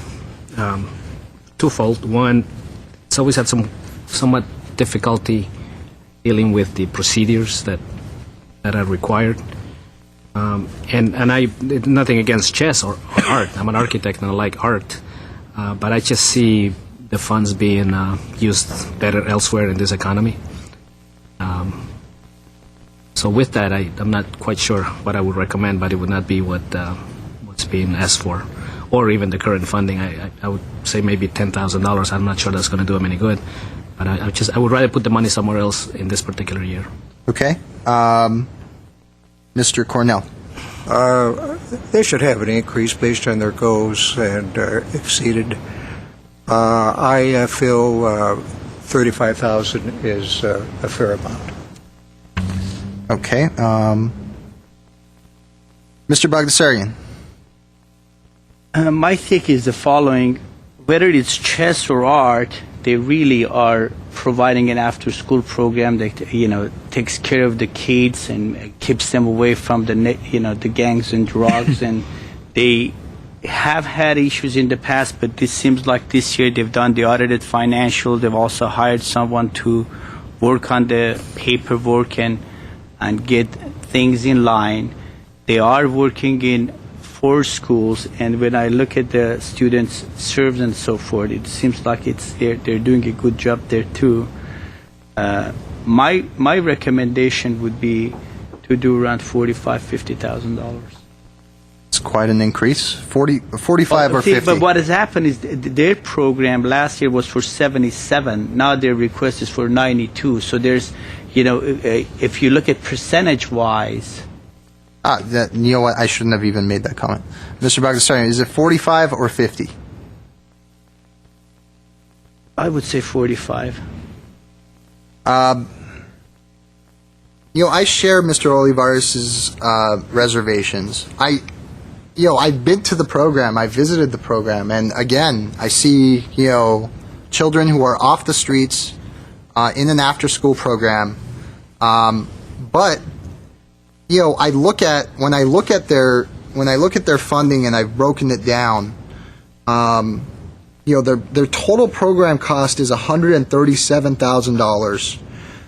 They meet once a week for 1 hour each program, so that's 2 hours a week, 35 times. So it's a 70-hour program, basically. Times however many sessions they have. I think they said they had 3 or 4 sessions, something like that. When I compare it to, say, Club Jam, that offers comprehensive services every day of the year, I have a very difficult time reconciling, the amount of money that they're asking for. I would recommend a slight funding decrease. I recommended $17,500, but it seems as if the consensus right now is much higher than that.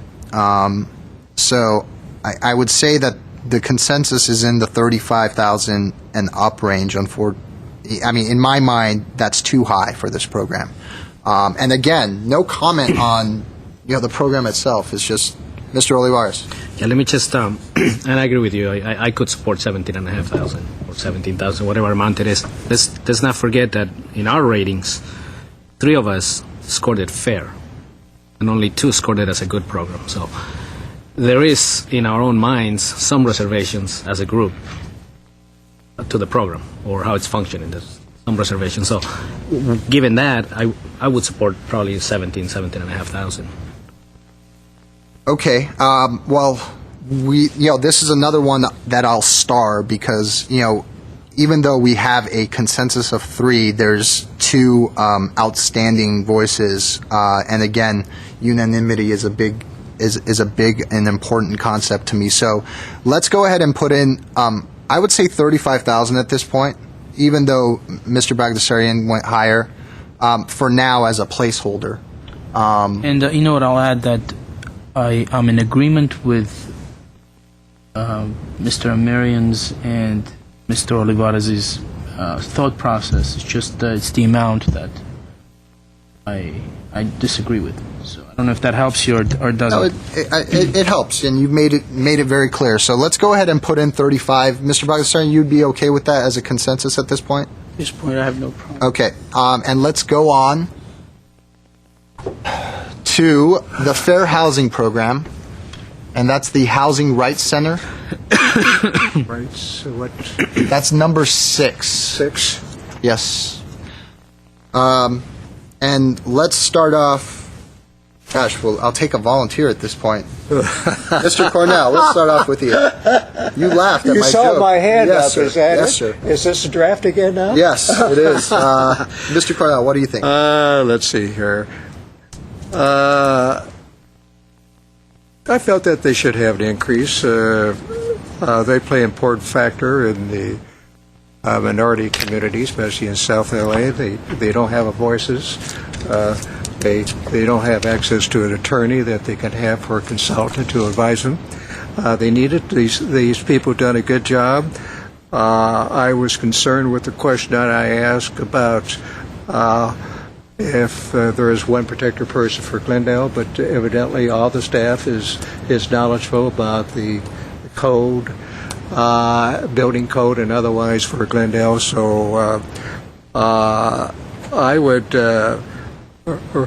recommend that we increase the funding from last year to 10,000. Okay, Mr. Cornell, thank you. Mr. Bagdasarian. This is one of the programs that that I look at it as they get the funding from other sources, and even without our funding they will get the calls, but the calls people have to wait a bit longer, and I would say at the same level as last year, 8,900, 9,000. Okay, Mr. Sinanian. This is one of my favorite programs, to, if I can characterize it as such. We had the money, I would recommend all 20, but in light of certain realities and also take into consideration the fact that they do have some other funding and they won't disappear or they won't be really badly hurt, I want to recommend $10,000. Mr. Olivares. Thank you, Mr. Sinanian. Yeah, I would go along with $10,000. They have been providing a service to the city for years, and they relieve, by their service, they relieve a big load out of the community development department that they would otherwise have to handle. So I recommend 10. I see, Mr. Chairman, we all gave it a 5 rating. We did indeed, and I think it's an extremely strong program as well. My only question is a matter of, and it's unfortunate sometimes it's perceived that, wait, you're penalizing efficient programs that are extremely leveraged. But at the same time, in this economy, it's almost a catch-22 situation. You know that the extremely leveraged programs can survive, and that the impact to the efficacy of their services is relatively minimal, given a similar decrease to another program. I had actually recommended a slight cut for them because I thought the money was more necessary in other places. As much as, again, I love this program, I would have recommended $7,500. But we do have a consensus for $10,000 at this point, and I would be A-okay with that. So let's go ahead and put $10,000 in that cell. And if necessary, we will return back. Number 7. Intervention Prevention Clinical Group. This is the Committee for Armenian Students, CASPS. And I will start off this one. Last year, this was one of the programs, when I visited my first year, I was so impressed, and the way it was spoken about and the way it was presented to us and some of the outcomes that we had seen were so impressive, and it was such a unique program for elementary students to have group counseling that I, in the second year, I recommended an increase, and it was a pretty significant increase. I think I recommended. Let's see here. CASPS, $20,000. Yeah, $20,000, which I think would have given them the ability to go to 2 schools. Here this year, again, I consider that the funding level that I recommended, even though it ended up getting cut. I would even recommend a slightly higher to give them almost half of what they're asking for, and that would be $22,500. So, over our recommendation last year, it's about a 10 or 12% increase, but I think it's something that is definitely well spent. Mr. Cornell. I concur. There's not too much that I have arguments against your rationale.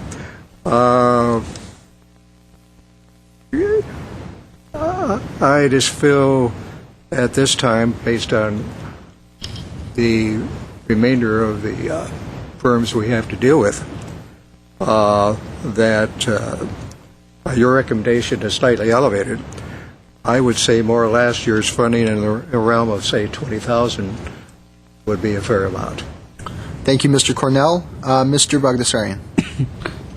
It seems like every time we go there, or every time they have a principal of a school, or they speak so highly of the program and the value that the program brings to the students.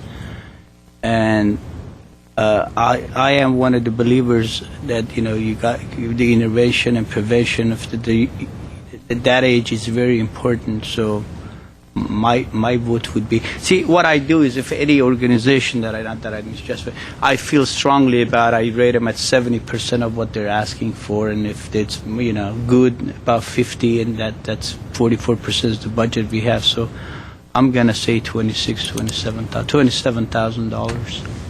I see, Mr. Chair, we all gave them a G rating. Okay, thank you, Mr. Cornell. I thought Mr. Olivares was going to steal your job there for a second.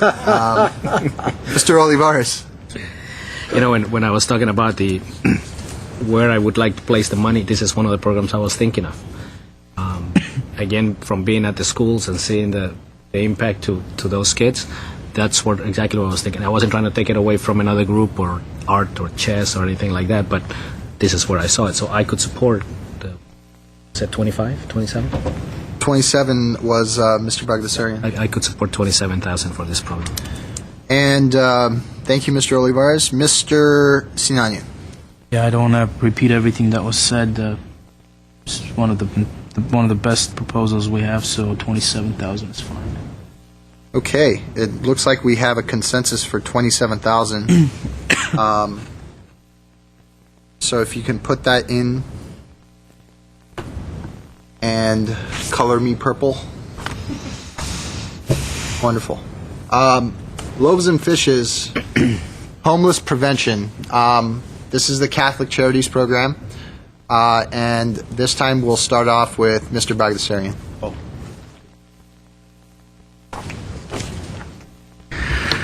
There's nothing negative to be said about this program. So, it seemed like last year they had asked for 67. We funded it at 30,000. This year they're asking for $70,000. At a 70% rate, I would go anywhere from 45,000 starting, $45,000, if not higher. 45. Okay, and Mr. Sinanian. Well, what can you say about this program? Other than that, I wish we had more money. Yeah, 40,000. I'm comfortable with 40,000. Mr. Oliver. Just mention that we did. This is one of the programs that we've approved $6,500. Indeed. Ready. So this year, correct? Yeah, indeed. just to go back to that point, I don't know how fair it is to. Oh, it's not. I think it gives context, given that last year our recommendation to them was 30,000 plus that 6,500. 100% of would be 36,500 for 0809, meaning that the 40,000 recommendation you're giving is a slight increase. So, Mr. Olivares. Yeah, I would go along with the 40,000. Okay. That is exactly the amount that I have put down here. 40,000 is what I listed for them, and the reason is, and I even put it in my notes. I mean, this is probably the quintessential frontline program. When I showed up for my visit, they showed me the food bank, and it's almost like a time-lapse photography, how quickly it's gone, and then it gets replenished, and how quickly it's gone, and how quickly it gets replenished. And given the current, economic times we're facing, I think 40,000 is definitely the right number. Mr. Cornell. Yeah, I see that we all gave it a G rating here. I'm very high on the program. It's an excellent, good administration. I would put it in the ballpark of 40,000. Okay, let's go ahead and put 40,000 in that cell and add that wonderful lavender fill to it.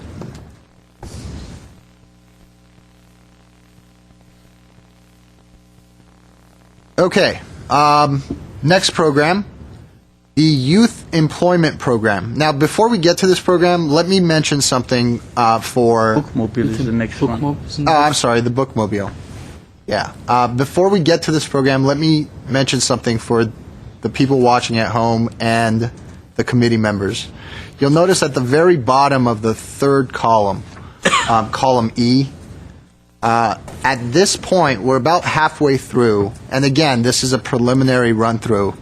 We've gone, we have about $153 left over for increases at this point. Well, actually, our total available fund is 480,000. We're at this point we're at 484,000. Yeah, we're actually what? We're right above, Mr. Creo. We're right above our current.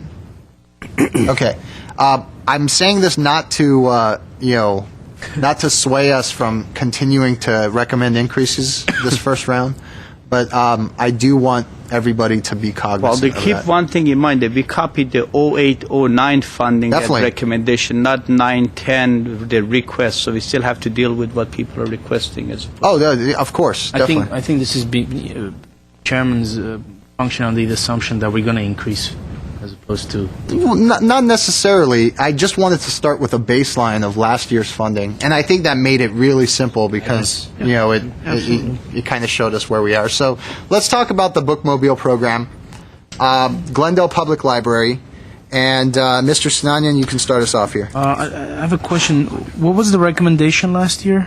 The recommendation last year was $11,415. You gave me a very dangerous tool here, Mr. Durant.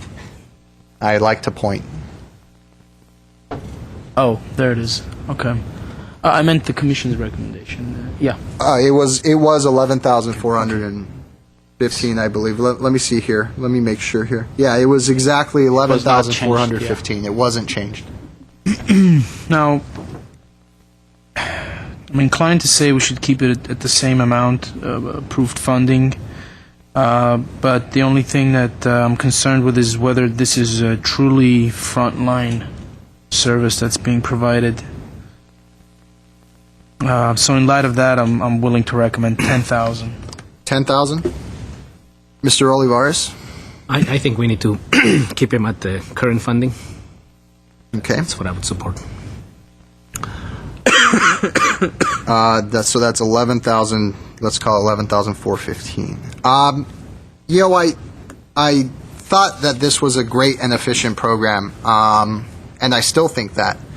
But here's here's one of those instances where I think the city is actually, not spending their money as efficiently as possible. A program that is this efficient, and the funding shortfall is usually picked up by the city.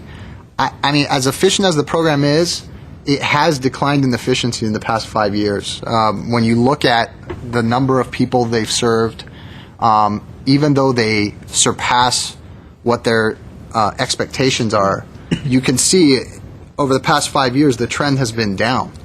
And I'm not, they mentioned that it was a possibility that a lot of students had lost their cards, but I think another one is just the idea that unfortunately less and less students are reading, and they're using the internet. But I think this is a program that should probably be picked up mostly by the city.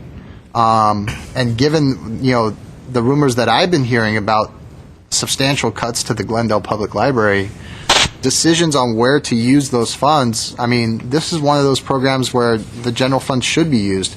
I recommend that we actually reduce the funding to 7,500 because I think the funding, the extra $4,000 we can definitely use in another place that's much more needed and doesn't have the backing of a huge city budget.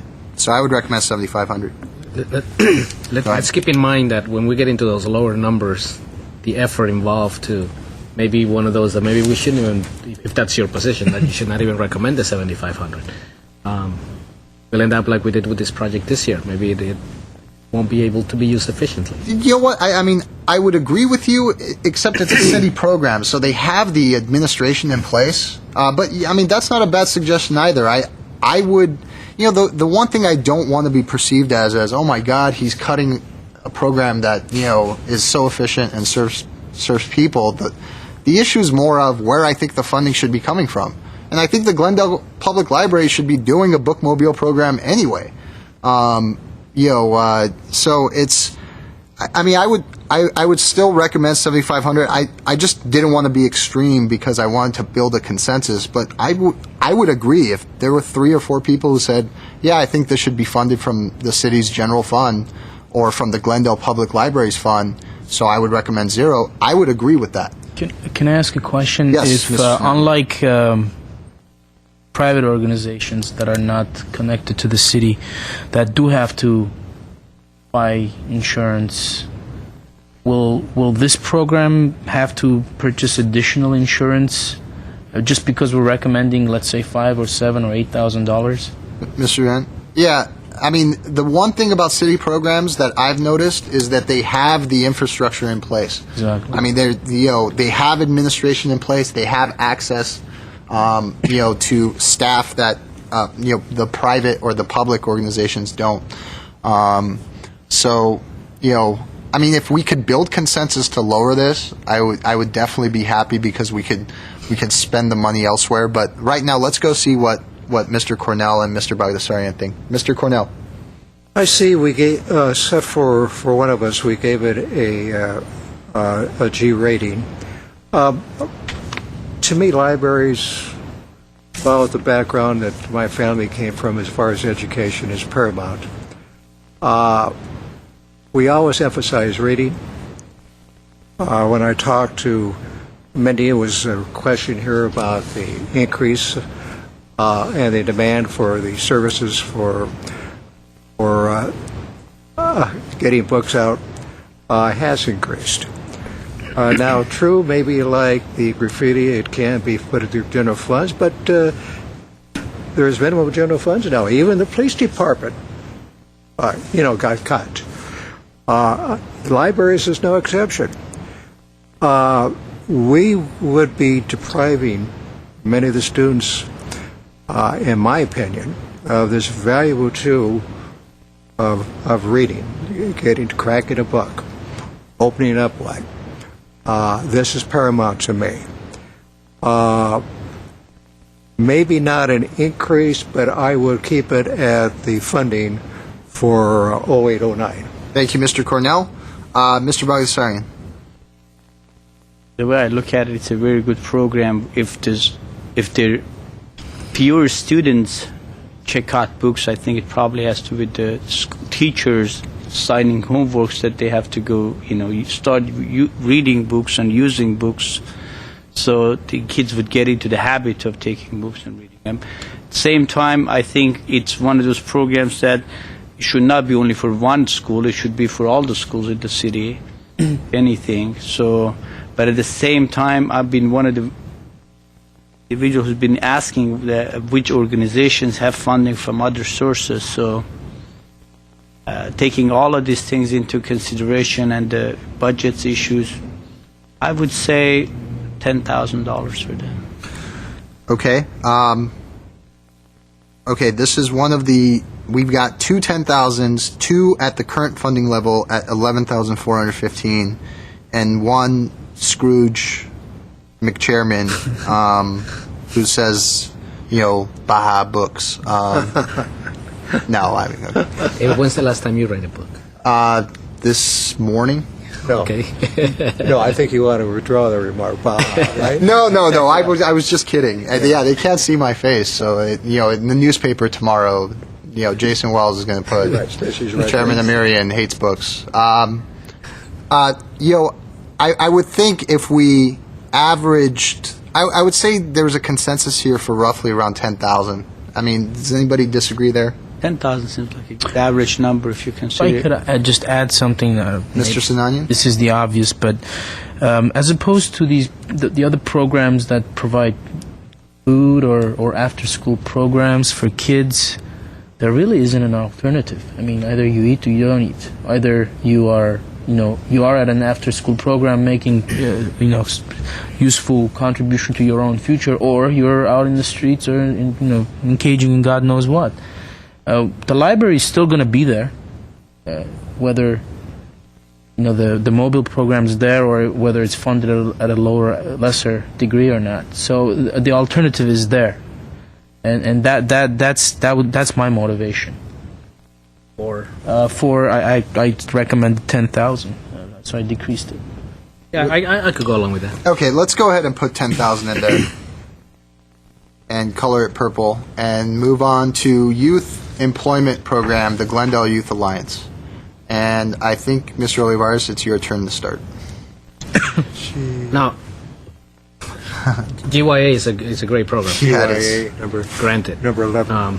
We've always supported it on CDBG. This one, I think, falls under that category of whether the city should be leveraged more, or it should be completely out of the city fund. That's not a commentary on the program. I mean, year after year, we've seen many of the kids that come out of that program, and they all do very well. I would propose to fund them at the current funding. I think that when we finish these recommendations, we need to somehow together come up with a proposal, a statement, not sure what, that talks to the council about our positioning on some of these. I agree. Right now, I would recommend funding them at the current level. Yeah, I actually put them down for a slight decrease, again, with the premise that, as important as the GYA is, as much as I love this program, it's one of my, top 3 favorite programs, I just have concerns. I mean, the youth portion of the budget is completely, is there. It's completely there, 100%, 220 kids.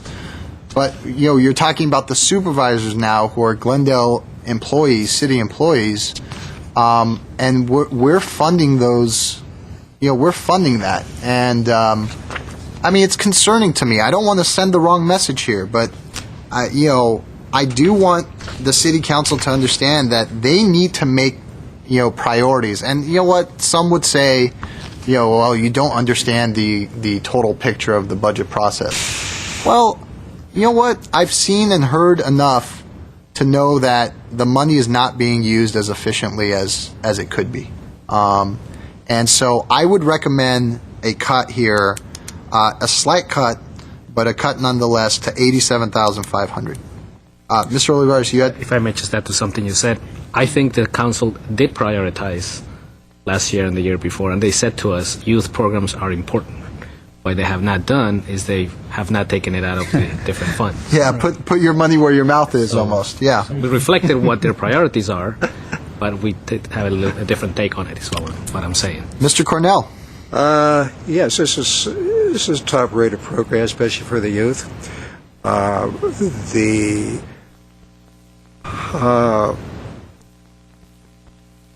The workforce, what it does, the self-esteem it gives.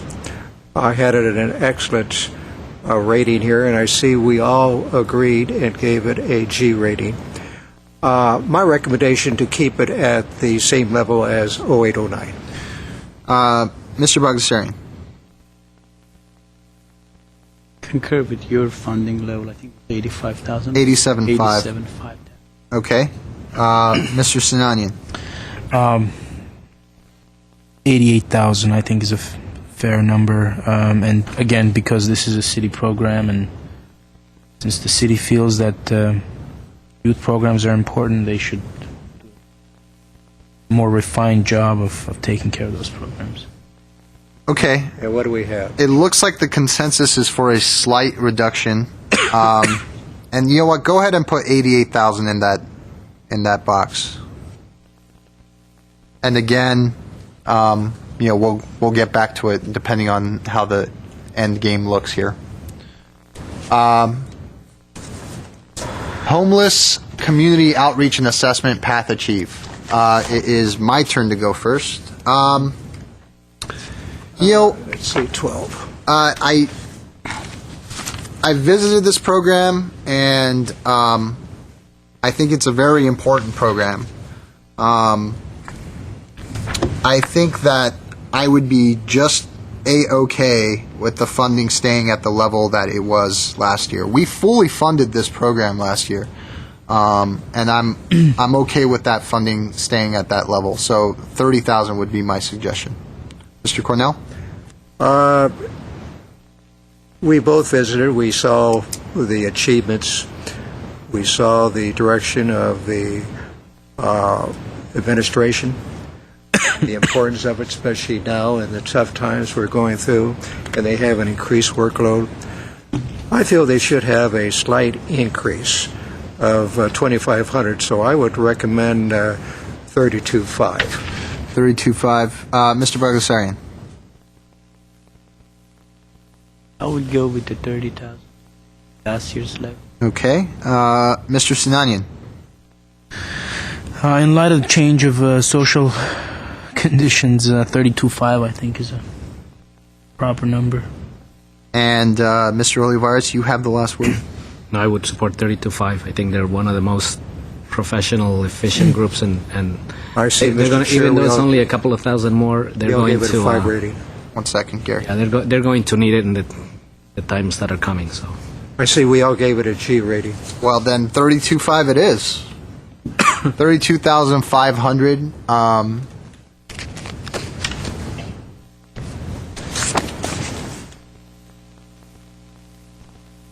And then let's move on to the Police Activities League, sponsored by the Glendale Police Department. That's number 14. 14? Mr. Cornell, it is your turn to start off the deliberations. Okay.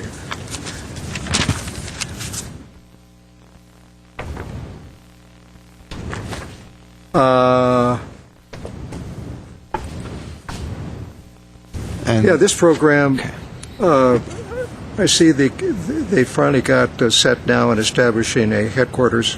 It's been around for some time. The results, as far as goals, have been met, some exceeded. There are some weaknesses in it. My recommendation is for a slight increase at 32,000. 32,000. Mr. Bagdasarian.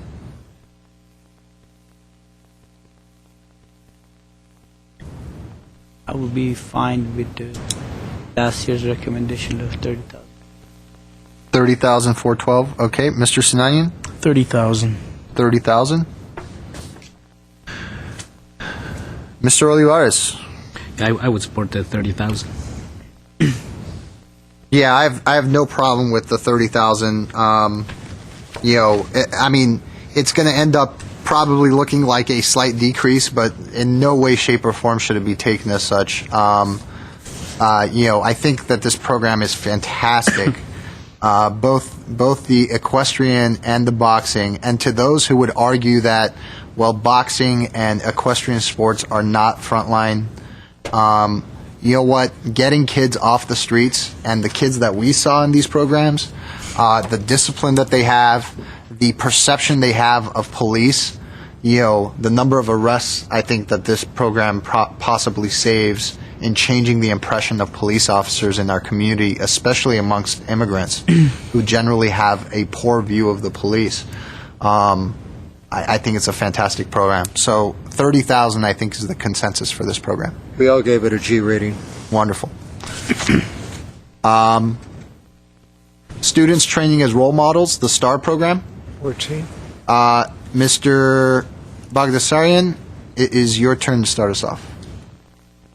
program just like the other, they provide a good service, and the police officers are doing a great job. She did mention that, she's been getting some of the funds for the supplies and so forth from the others.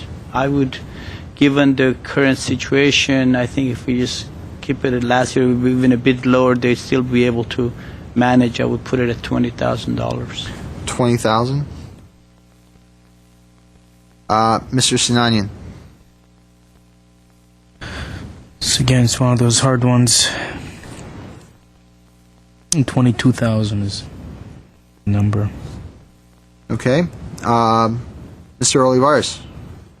I'd support 23,000. I don't think I want to impact that program too much. Okay. I would agree. 20. I mean, I actually have 22.5 here, but 23,000 is fine with me.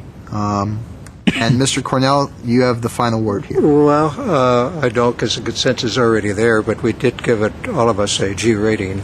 My recommendation was to keep it at last year's level. Which is 23,261. You know what? Let's go ahead and put it at 23,000. That looks like the consensus at this point. Community outreach project, the Armenian Relief Society. Mr. Sinanian, you get to start us off. Okay.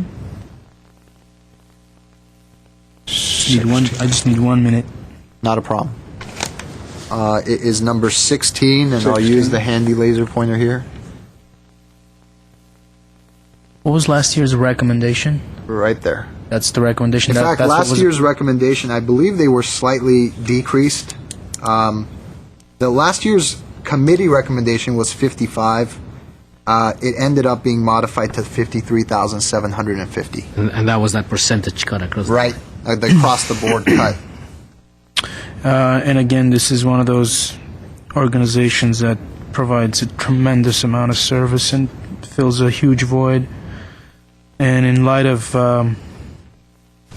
worsening economic conditions, I think the dependence on them is going to be greater this year. So I'm willing to recommend $60,000.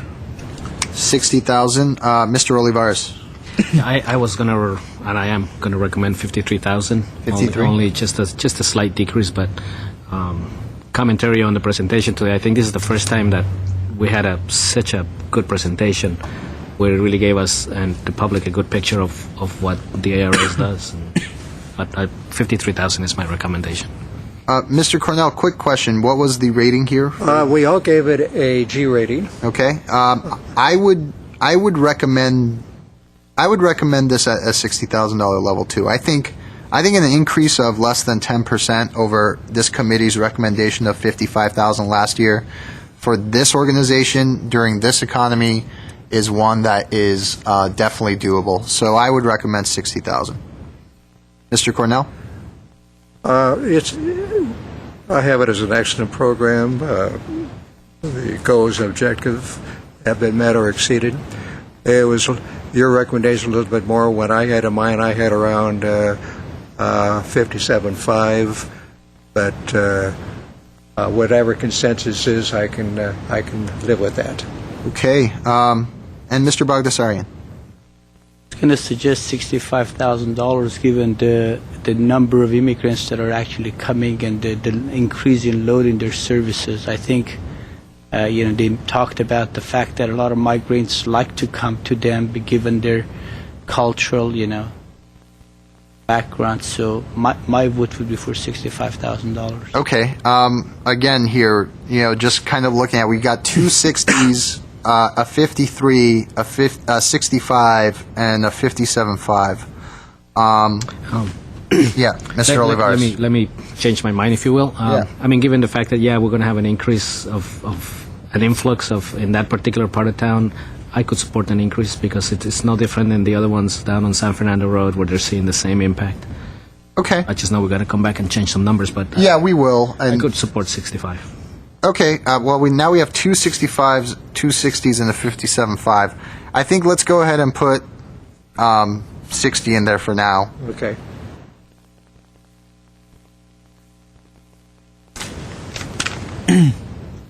Okay, final stretch. The Senior Services Program, number 18. 18. Parks, Recreation, and Community Services. Their funding last year was $9,000, and it is Mr. Olivares, I believe, gets to start us off. Oh, I wanted to take a quick look at what we recommended last year. I believe our recommendation was $9,000. Well, this is I see as one of those frontline ones. And just like the IRS and just like Loaves and Fishes, I think they're going to need more money. Talked about that earlier and helped them out a little more this year. I would recommend $12,000 for that one. Yeah, I have written here $12,500. Again, it's the only thing I didn't like was that only 15% of their budget comes from the general fund. I mean, this program, City program. Yeah, I know. I can't imagine, what other programs are taking precedent over feeding, seniors and low income. I just can't imagine it. So, $12,500 was what I had suggested. Mr. Cornell. I had in the ballpark around 12. I see we all gave it a G rating here. With the increase of caseloads, the cost of food now, transportation, and so on, and the dire straits that we heard the representative mention from Parks and Rec, an increase is warranted. I can live with the consensus so far has been 12.5. I can live with that. Mr. Bagdasarian? I mean, they're requesting $48,000. They said they're out of their money and they cannot provide meals to that $2.50 to people. I mean, even though we gave them $6,500, my thing would be to give them a lot more than $12,500. What would you say? I would say at least $20,000. $20,000. Mr. Sinanian? My number was 13,000, and what a shame that we have to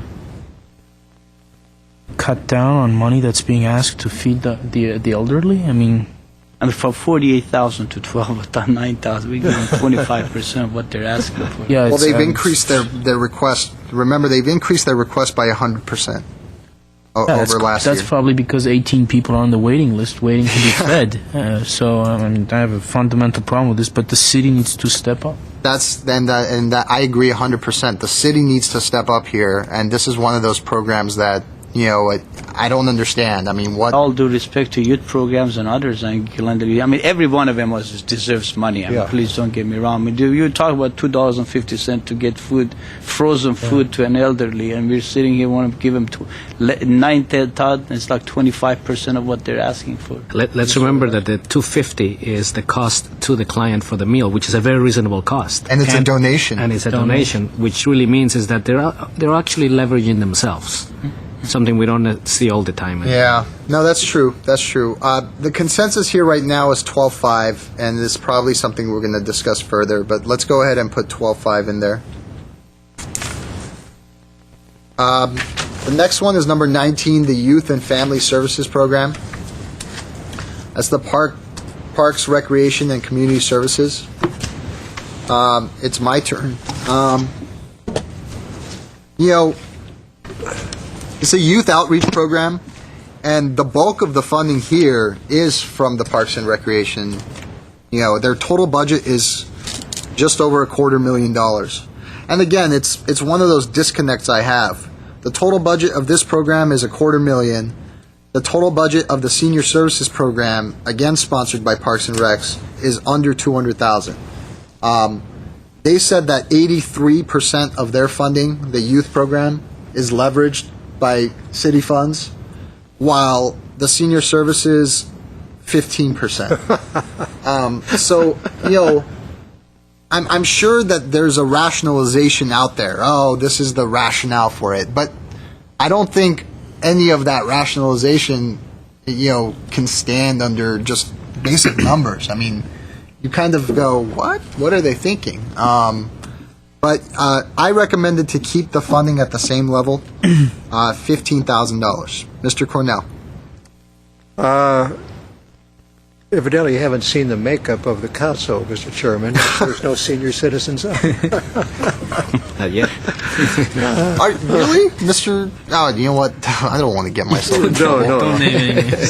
That was Mr. Sinanian. We don't want to do that. I see on our evaluation, we all gave it a G rating. It's an important program. I gave it an excellent rating here. I do feel a slight increase is warranted here for the extra workload that they have during these trying times. I would go 2,500 more, so I would make a recommendation of 17.5. Mr. Bagassarian? I'll leave it at 15,000. I mean, it literally does a lot more for me than the usage of. You had suggested 20, right? Or no? He said 15. Oh, 15. Yeah, Mr. 20 somewhere. Mr. Sinanian? Yeah, 15 is the number that I'm thinking of, just because this is the one that's relatively highly leveraged, right? And it is a city program. Again, I mean, this money has to come from somewhere. So 15,000. Mr. Olivares? Yeah, I'd support the 15,000. Let's go ahead and put 15,000 in there.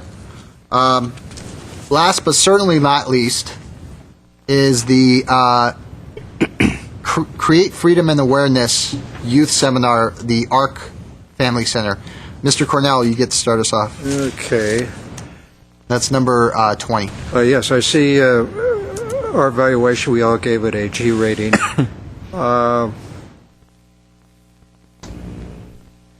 It's a vital program. They made some significant achievements, good staff, good direction.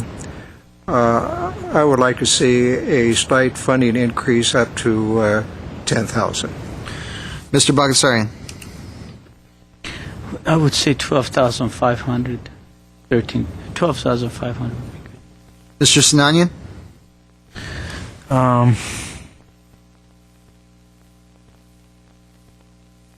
Great program, great presentation.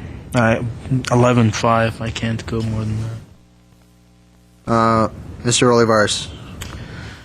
I would support the current funding. I think there's still a growing group.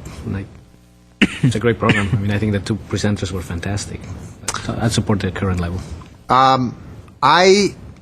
We originally funded this program at 10,000 last year, and again, it was cut.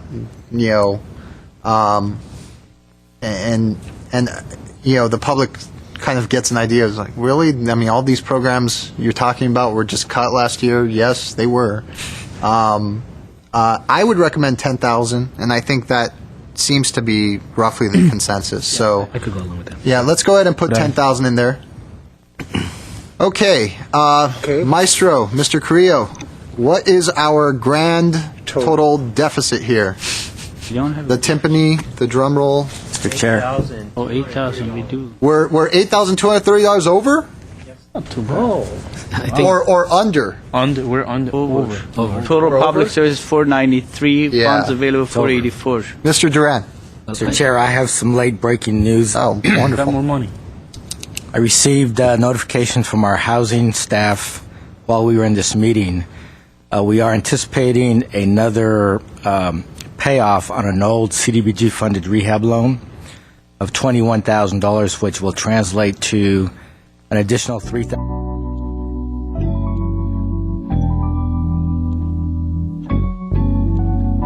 from those funds now. Okay, well, let's go ahead and just add that to the total public, Funds available. Funds available. yeah, the funds available. 70, yeah. Yes, So 484, 7, 70 plus. 770. yeah, my eyes. 3,150. And just add 3,150, and let's see what we're missing here. What the revised figure would be. We're only 5 short. Yeah, this is, it's a fantastic preliminary. I must say I like the approach this year. You liked that, didn't you? Yeah, because it gives us a quick comparison. What's our Makes it bottom line? very efficient to go through. 5,000. If I may make a suggestion, Open? I think, and I wanted to actually come back to New Horizons, and I do want to couch some of my earlier statements. I want to make it very clear, because honestly, I don't want to see any letters in the news press about how I hate certain programs or I have an Don't get agenda. those anyway. Especially when the reporter's here. Huh? We recommended $30,000 initially, and it was increased to $45,000. Now, I mean, I still have questions about this budget, but I'm going to leave that be. I do, though, have a question. Given our initial funding level last year, and that's what I've been considering. I haven't been considering the mayor's, changes. An increase from our recommendation, which was, basically almost unanimous. Mr. Cornell, I believe you voted against it. It was $30,000. And I think if we've got a shortfall here of what, $5,080? 80. If we drop them to 45,000, we're funding them at the same level that they were funded last year, and it's actually an increase of $15,000 over what we had recommended. And I think it would solve our problems, and I would be a happy camper. I would still have some questions about their budget process, but given their program, the comprehensive services and the nature of their program, I could support, $44,920 as being their recommended funding level. Mr. Sinanian? I wish I was privy to the thought process that went into increasing last year's committee recommendation by 50%. That's something that didn't happen with any of the other proposals. And the assumption, I think, it's not an unhealthy assumption, it should be that chances are the same, city council is going to do the same kind of thing and increase New Horizons funding again. And this is going to happen at the expense of all the other proposals. So to cut the long story short, I agree that I think that's where it should come from. Mr. Olivares? I think to answer your question a bit is last year what happened, we recommended X amount, 30,000, I think is what you're saying, and then the council increased it to 45,000, which is how it appears as an increase. I forget what the requested funding was, probably in the 70s or 80s. I did notice that with the one thing they did do this year, the request was a lot less than last year. Okay, which also tells me that they're trying to be more efficient. Sure. And I keep going back to the same thing I said earlier. I think of all the organizations that we got in front of us, regardless of what the thought process was last year, of all the organizations, I think that's the one that gives us the most for the money. Now, we're only talking about $5,000 difference. Right. Okay, we can easily go through, just to throw numbers, take 1,000 out of 5 selected ones or something like that. I just made a suggestion. Sure, no, I understand. And only because I think that in that part of our community is where we have the greatest need. That's the only rationale I use. I think the other Mr. Bagdasarian. the other organization that we founded at an $88,000 level, which is very high, is the Youth Alliance program. We can take the money out of that as well. That still would be a funding of over $82,000, which for one organization from CDBG, that's still a substantial amount. And I would say to that, it's one of those that we need to say to the city. Sure. We really would like you to consider funding them at their level through the city funds. $88,000, that's a lot of money to be funded out of CDBG funds to one organization, $88,000. So that's all city salaries, by the way. No, again, I agree. Mr. Cornell, do you have anything to say? I like Mr. Alvarez's scenario. I feel, to be fair and equitable, just here, that we should take the 5,000 and make note of all the increases we made for all those all those social firms, how many there are, and divide that and deduct that from the ones we made increases for, so it's leveled out. Well, and that's the biggest increase that we've made based on our recommendation was to New Horizons. And I'm talking about... And ARS. And ARS. Are the two ARS largest was 55, and then, what did we put for ARS? 60. 60? 60,000, and our recommendation last year was 55. And for New Horizons, our recommendation last year was 30, and we bumped it up to 50. That's my only... 20,000. That's my only... I'm fine with funding them at the level they were last year. And that way the council will stay away, hopefully. Go ahead, Mr. What Olivares. if we were to take those that we added funding to, Club Jam, New Horizons, ARS, that's 3,000 right there. Or we took those three large ones, Sure, divide the funds, the 5,008 into those three, and deduct them a little bit, okay. just to even it out, and they Okay. still all have a pretty good increase. And then take 2 from where? No, I would say take the 5,080 and Out of divide those it three? amongst those three. They're the ones with the most increase that we gave. It's going to be about 1,600, whatever the number is. Not likely to have a major impact, and we're still acknowledging the increase and the significance to the programs that they provide. So 3 programs, $5,000, $1,500 each. Right. Yeah. Why don't you just make it 5 programs, take 1,000 out of the top 5? But I think we take those three and we divide it up the closest possible. And Mr. Sinanian. As we initially went through this process of assigning amounts that we could sort of agree upon, we marked some of them with an asterisk as to ones that are not through consensus. Can we identify those? Because if we don't have consensus about those, maybe we can start this process right now. Yeah, it was, let's see here. There were 2 of them, and it was kind of a 3-2 situation, those 2. Let me see if I can put my finger on it. I do recall Mr. Bagdasarian wanted to reserve the conversation for the senior program to be Right. at 20,000. Right, Correct. right, that was one of them. And there was another one where it was, it wasn't the loaves and fishes. God, number 3 is, the art and chess program. Yeah, it was New Horizons and the art and chess program. New Horizons had the 50, 50, 50, and then 2 35s. And the art and chess program had 35, 35, 45, and 10,000 and a 17.5, or 2 17.5s. Those were the 2 where there was a big disconnect. So can we split the difference between those 2 maybe? Since there's... You want to that'll- reduce them by more. Reduce Well, the I mean, art and chess program. I'm not sure. and What's the amount of the art and chess program? right now it's sitting at 35,000. Which is an increase above the current funding. So then let me get what you're saying, Mr. Sinanian. You're suggesting to take $2,540 from both the New Horizons and the art and chess program? Since there was no consensus about those. I would be I okay could with support that. that. I would be okay with that as well. Mr. Bagdasarian? We're fine. Mr. Cornell?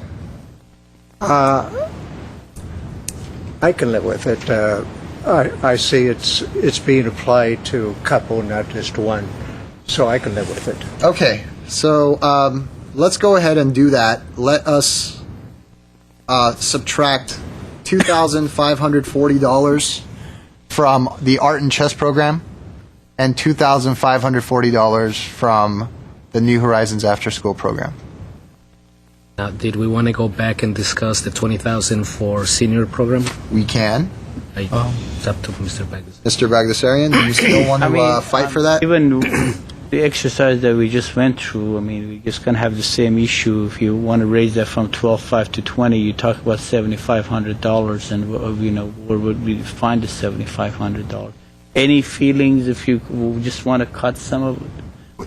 And this is where to I me, stand. this is I'm to me, between senior citizen, that program, and the Glendale Youth Alliance, I'll take the 7,500 and I'll give it to them.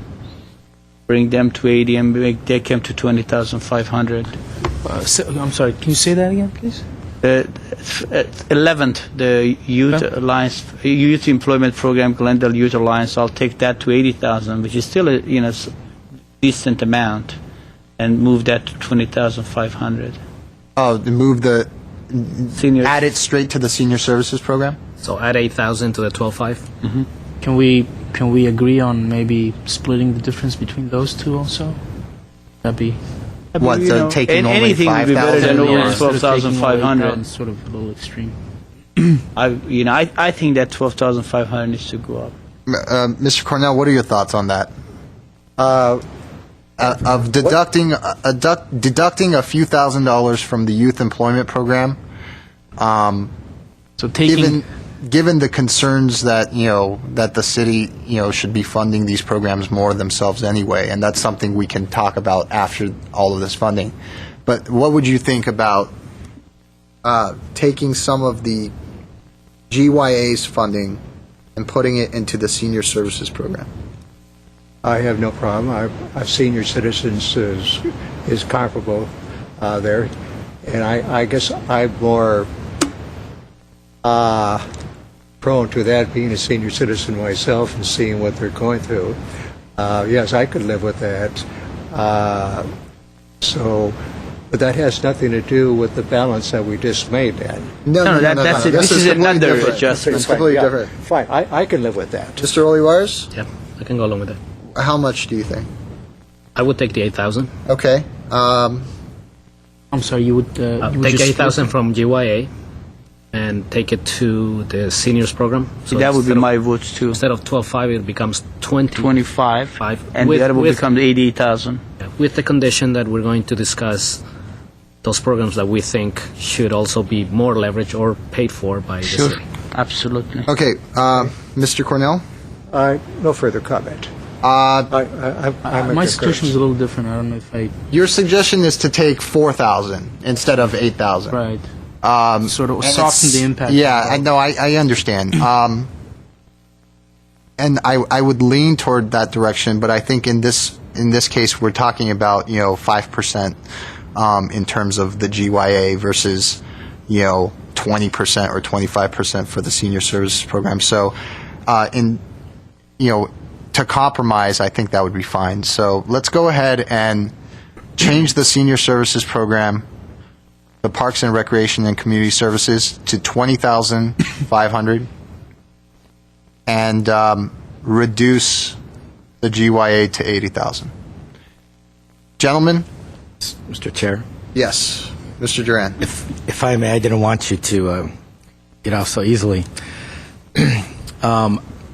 If the reason you keep on bringing up that in the report or the presentation to the City Council, we can raise the issue of the City Council potentially providing more city funds to programs such as the Youth Employment Program, the reality is for fiscal year 09-10, that's probably not going to happen.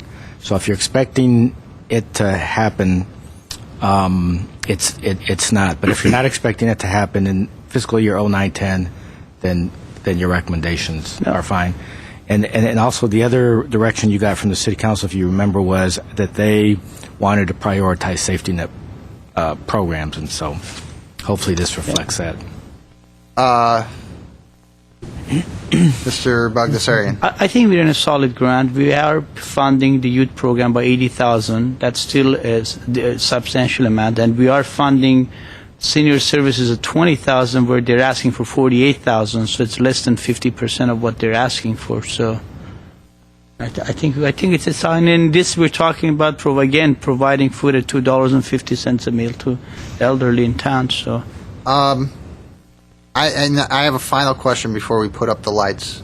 Do my fellow committee members feel that the budget that we see now reflects a need that was stated to put money into frontline and safety net programs. Mr. Bagdasarian? I believe we've done that. That's, the organization. Mr. Cornell? I think we've done that pretty much the consensus here, along with what Mr. Durant mentioned. I think we can send a strong message to rebut that for the council by being unanimous in this recommendation. Mr. Olivares? I think not only have we done that, I think we've done a very good balance between existing programs. While they all give up a little bit, I think we're definitely doing what we need to do right now, and we funded a new program. Also, by funding a new program, it's almost a supplement to GYA, something that perhaps would have been part of GYA if that program had not come along. So I'm very comfortable with this. Mr. Sinanian? I think the fact that we came to consensus over so many of these proposals is a result of the fact that we kept in mind the overarching interest, which is addressing the frontline interests. And I do also agree that the final word should be that all of it is based on consensus, because, again, we don't want we don't want the city council to interfere with this too much. Well, We don't want them to interfere with it at all. Yeah, Yeah, well, exactly. again, we don't want to create the impression here, and let's get the lights up. Let's get back to our. Okay. It seems that we have a. Let's wait. We're all in the dark here. Wrong. Oh no! Let's button, get the Wrong lights. button. Perfect. Okay. By no means. You don't have a license. By no means do any of us, I believe, want to give the impression that this is an us versus them type of situation. It isn't. We have taken what the council has given to us in terms of direction, and we've come up with a funding proposal that I think very well reflects the need for these frontline and safety net organizations. And I think we've, over the process of this afternoon and this morning, we've defined that, something that wasn't clearly defined. And I think we've defined it as programs that, counteract homelessness, that feed people that can't afford food, that address senior services, and that keep kids off the streets in order to allow their parents to continue, looking for jobs or working in their jobs to bring in money. And, honestly, the way we went about it this year, the in-depth manner in which we evaluated each of the proposals, I'm actually very proud of this proposal, and I think I wouldn't say I don't think the city council should touch this. That's their prerogative, but I think that they should be very cognizant, and I would request respectfully that if they do decide that they want to modify this budget, that they do so in a way that really puts forth some rationale based upon the thousands of pages of documents that we have in front of us and that staff has meticulously prepared, and the time that we've spent. So at this point, I agree with my colleagues, and is there a motion on the table? Can I have one? Yes, Mr. Cornell. Most of those accolades you mentioned, Mr. Chairman, were due in part to your leadership on this issue here in defining this, and by your analogy, in-depth response and research. So don't give us all credit. You should equally share credit with yourself, because this time around, compared to last, it was more of a team effort. And also, I might add that we have, which we didn't have last year, maybe we did have one last year, what the council put in.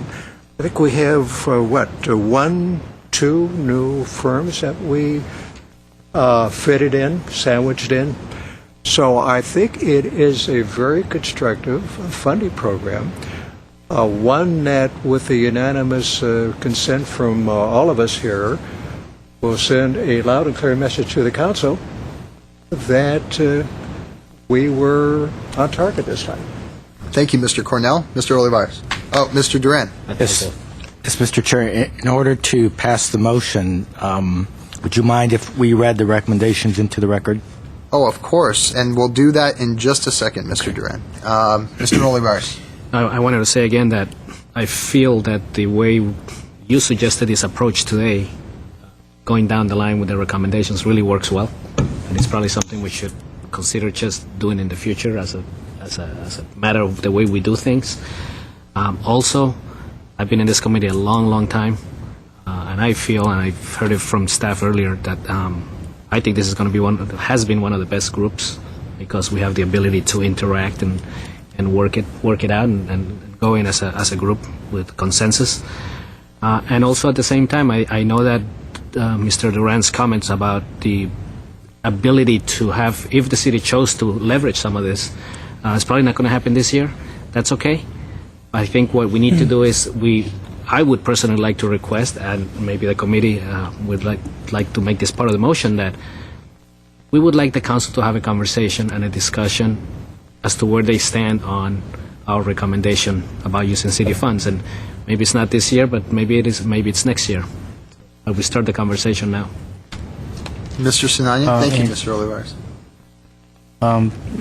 Whatever motions put on the table, I want to recommend that it specifically indicate that each item was accepted by consensus. I think just to leave no doubt for anyone out there, and then it'll be up to the council to make a transparent review and decision based on our recommendation. And as far as the process that we went through, this is my first experience and a smooth experience. Of course, I'm not sure how it went last time, but yeah, it was the chairman obviously did a wonderful job. Thank you. Great. Mr.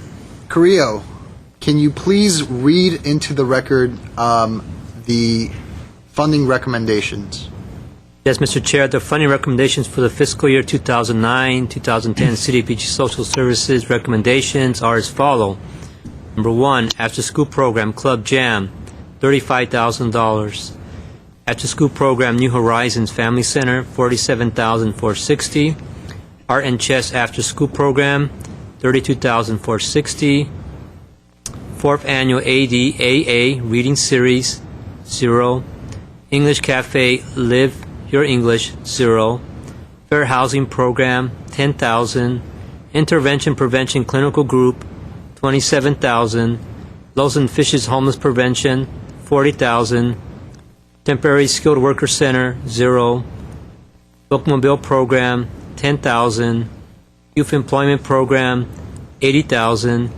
Homeless Community Outreach and Assessment, $32,500. Rosie Goes to Wall Street, Camp Rosie, $15,000. Police Activities League, $30,000. Students training as role models, $23,000. Community Outreach Project, $60,000. Senior Services Program, $20,500. Youth and Family Services Program, $15,000. Create Freedom and Awareness Youth Seminar, $10,000. For a total of $487,920. Funds available, $487,920. Balance is out. Thank you, Mr. Carrillo. At this time, would any member like to make a motion? I'll make a motion, Mr. Chairman, that we accept the 09-010 social service funding recommendations as outlined by Mr. Carrillo, that was put on the screen for the funding for 09-010. Any second? Discussion? Yeah, discussion, sure. Do we want to consider some suggestion to City Council in regards to leveraging funds later as part of the motion, or not quite sure what the proper channel here would be? Mr. Duran, what would the proper way for us to I believe that what my colleagues are trying to say is we are trying to give the message to the City Council that certain, given our our in-depth look at some of these projects, we've noticed that some of these projects should probably, in our opinion, be further leveraged with city funds and ask for less CDBG funds. What would be the proper way to express the committee's opinion that the city council should respectfully look into that? Chairman, Mayor, and Committee Member Olivares, my recommendation is that we incorporate, that we broach that issue by incorporating something in the staff report for the March 24th Joint City Council Housing Authority meeting.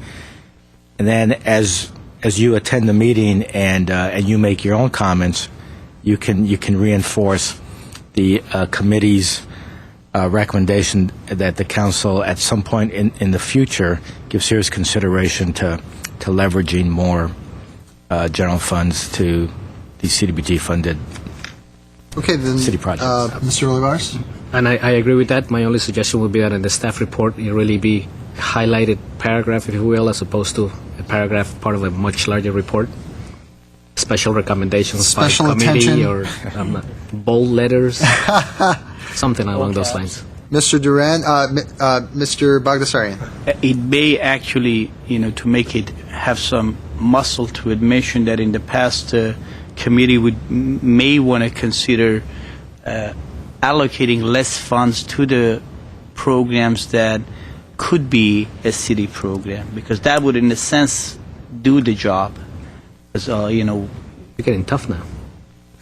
at some point, we've been talking about it for a while. So if you really want to take the next step, would be to say, listen, this would be something that starting next year we may consider, where we actually would be funding the others at a higher rate.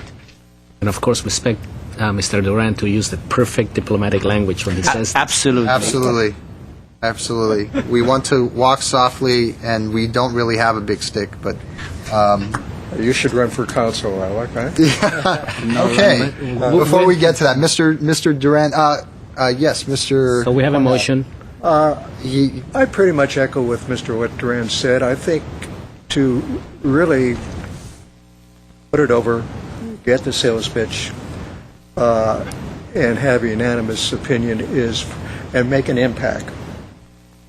Is for all of us at the time when these funding recommendations go to the council, is for us to be there, send a strong statement, and Mr. Chairman, since you are the chair, make the pitch, and we can follow it up on that, and I think that will send a strong message to the council.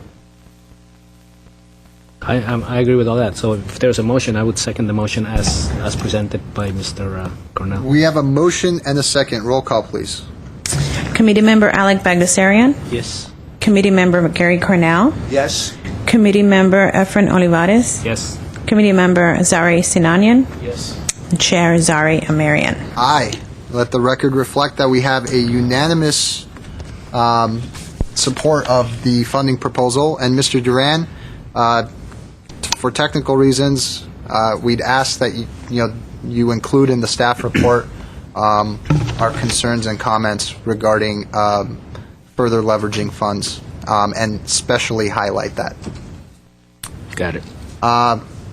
Gentlemen, thank you very much. Other business. I'll move for adjournment, Mr. Yes, so not quite yet. We have No? other business. We do, huh? Other business. Anybody? Mr. Bagdasarian?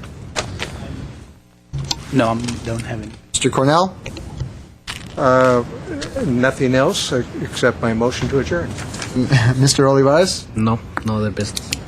Nothing from me. Public communications, we do not have any cards. So at this time, motion to adjourn? Yes? Okay. Hey, you just need a second, and that's it?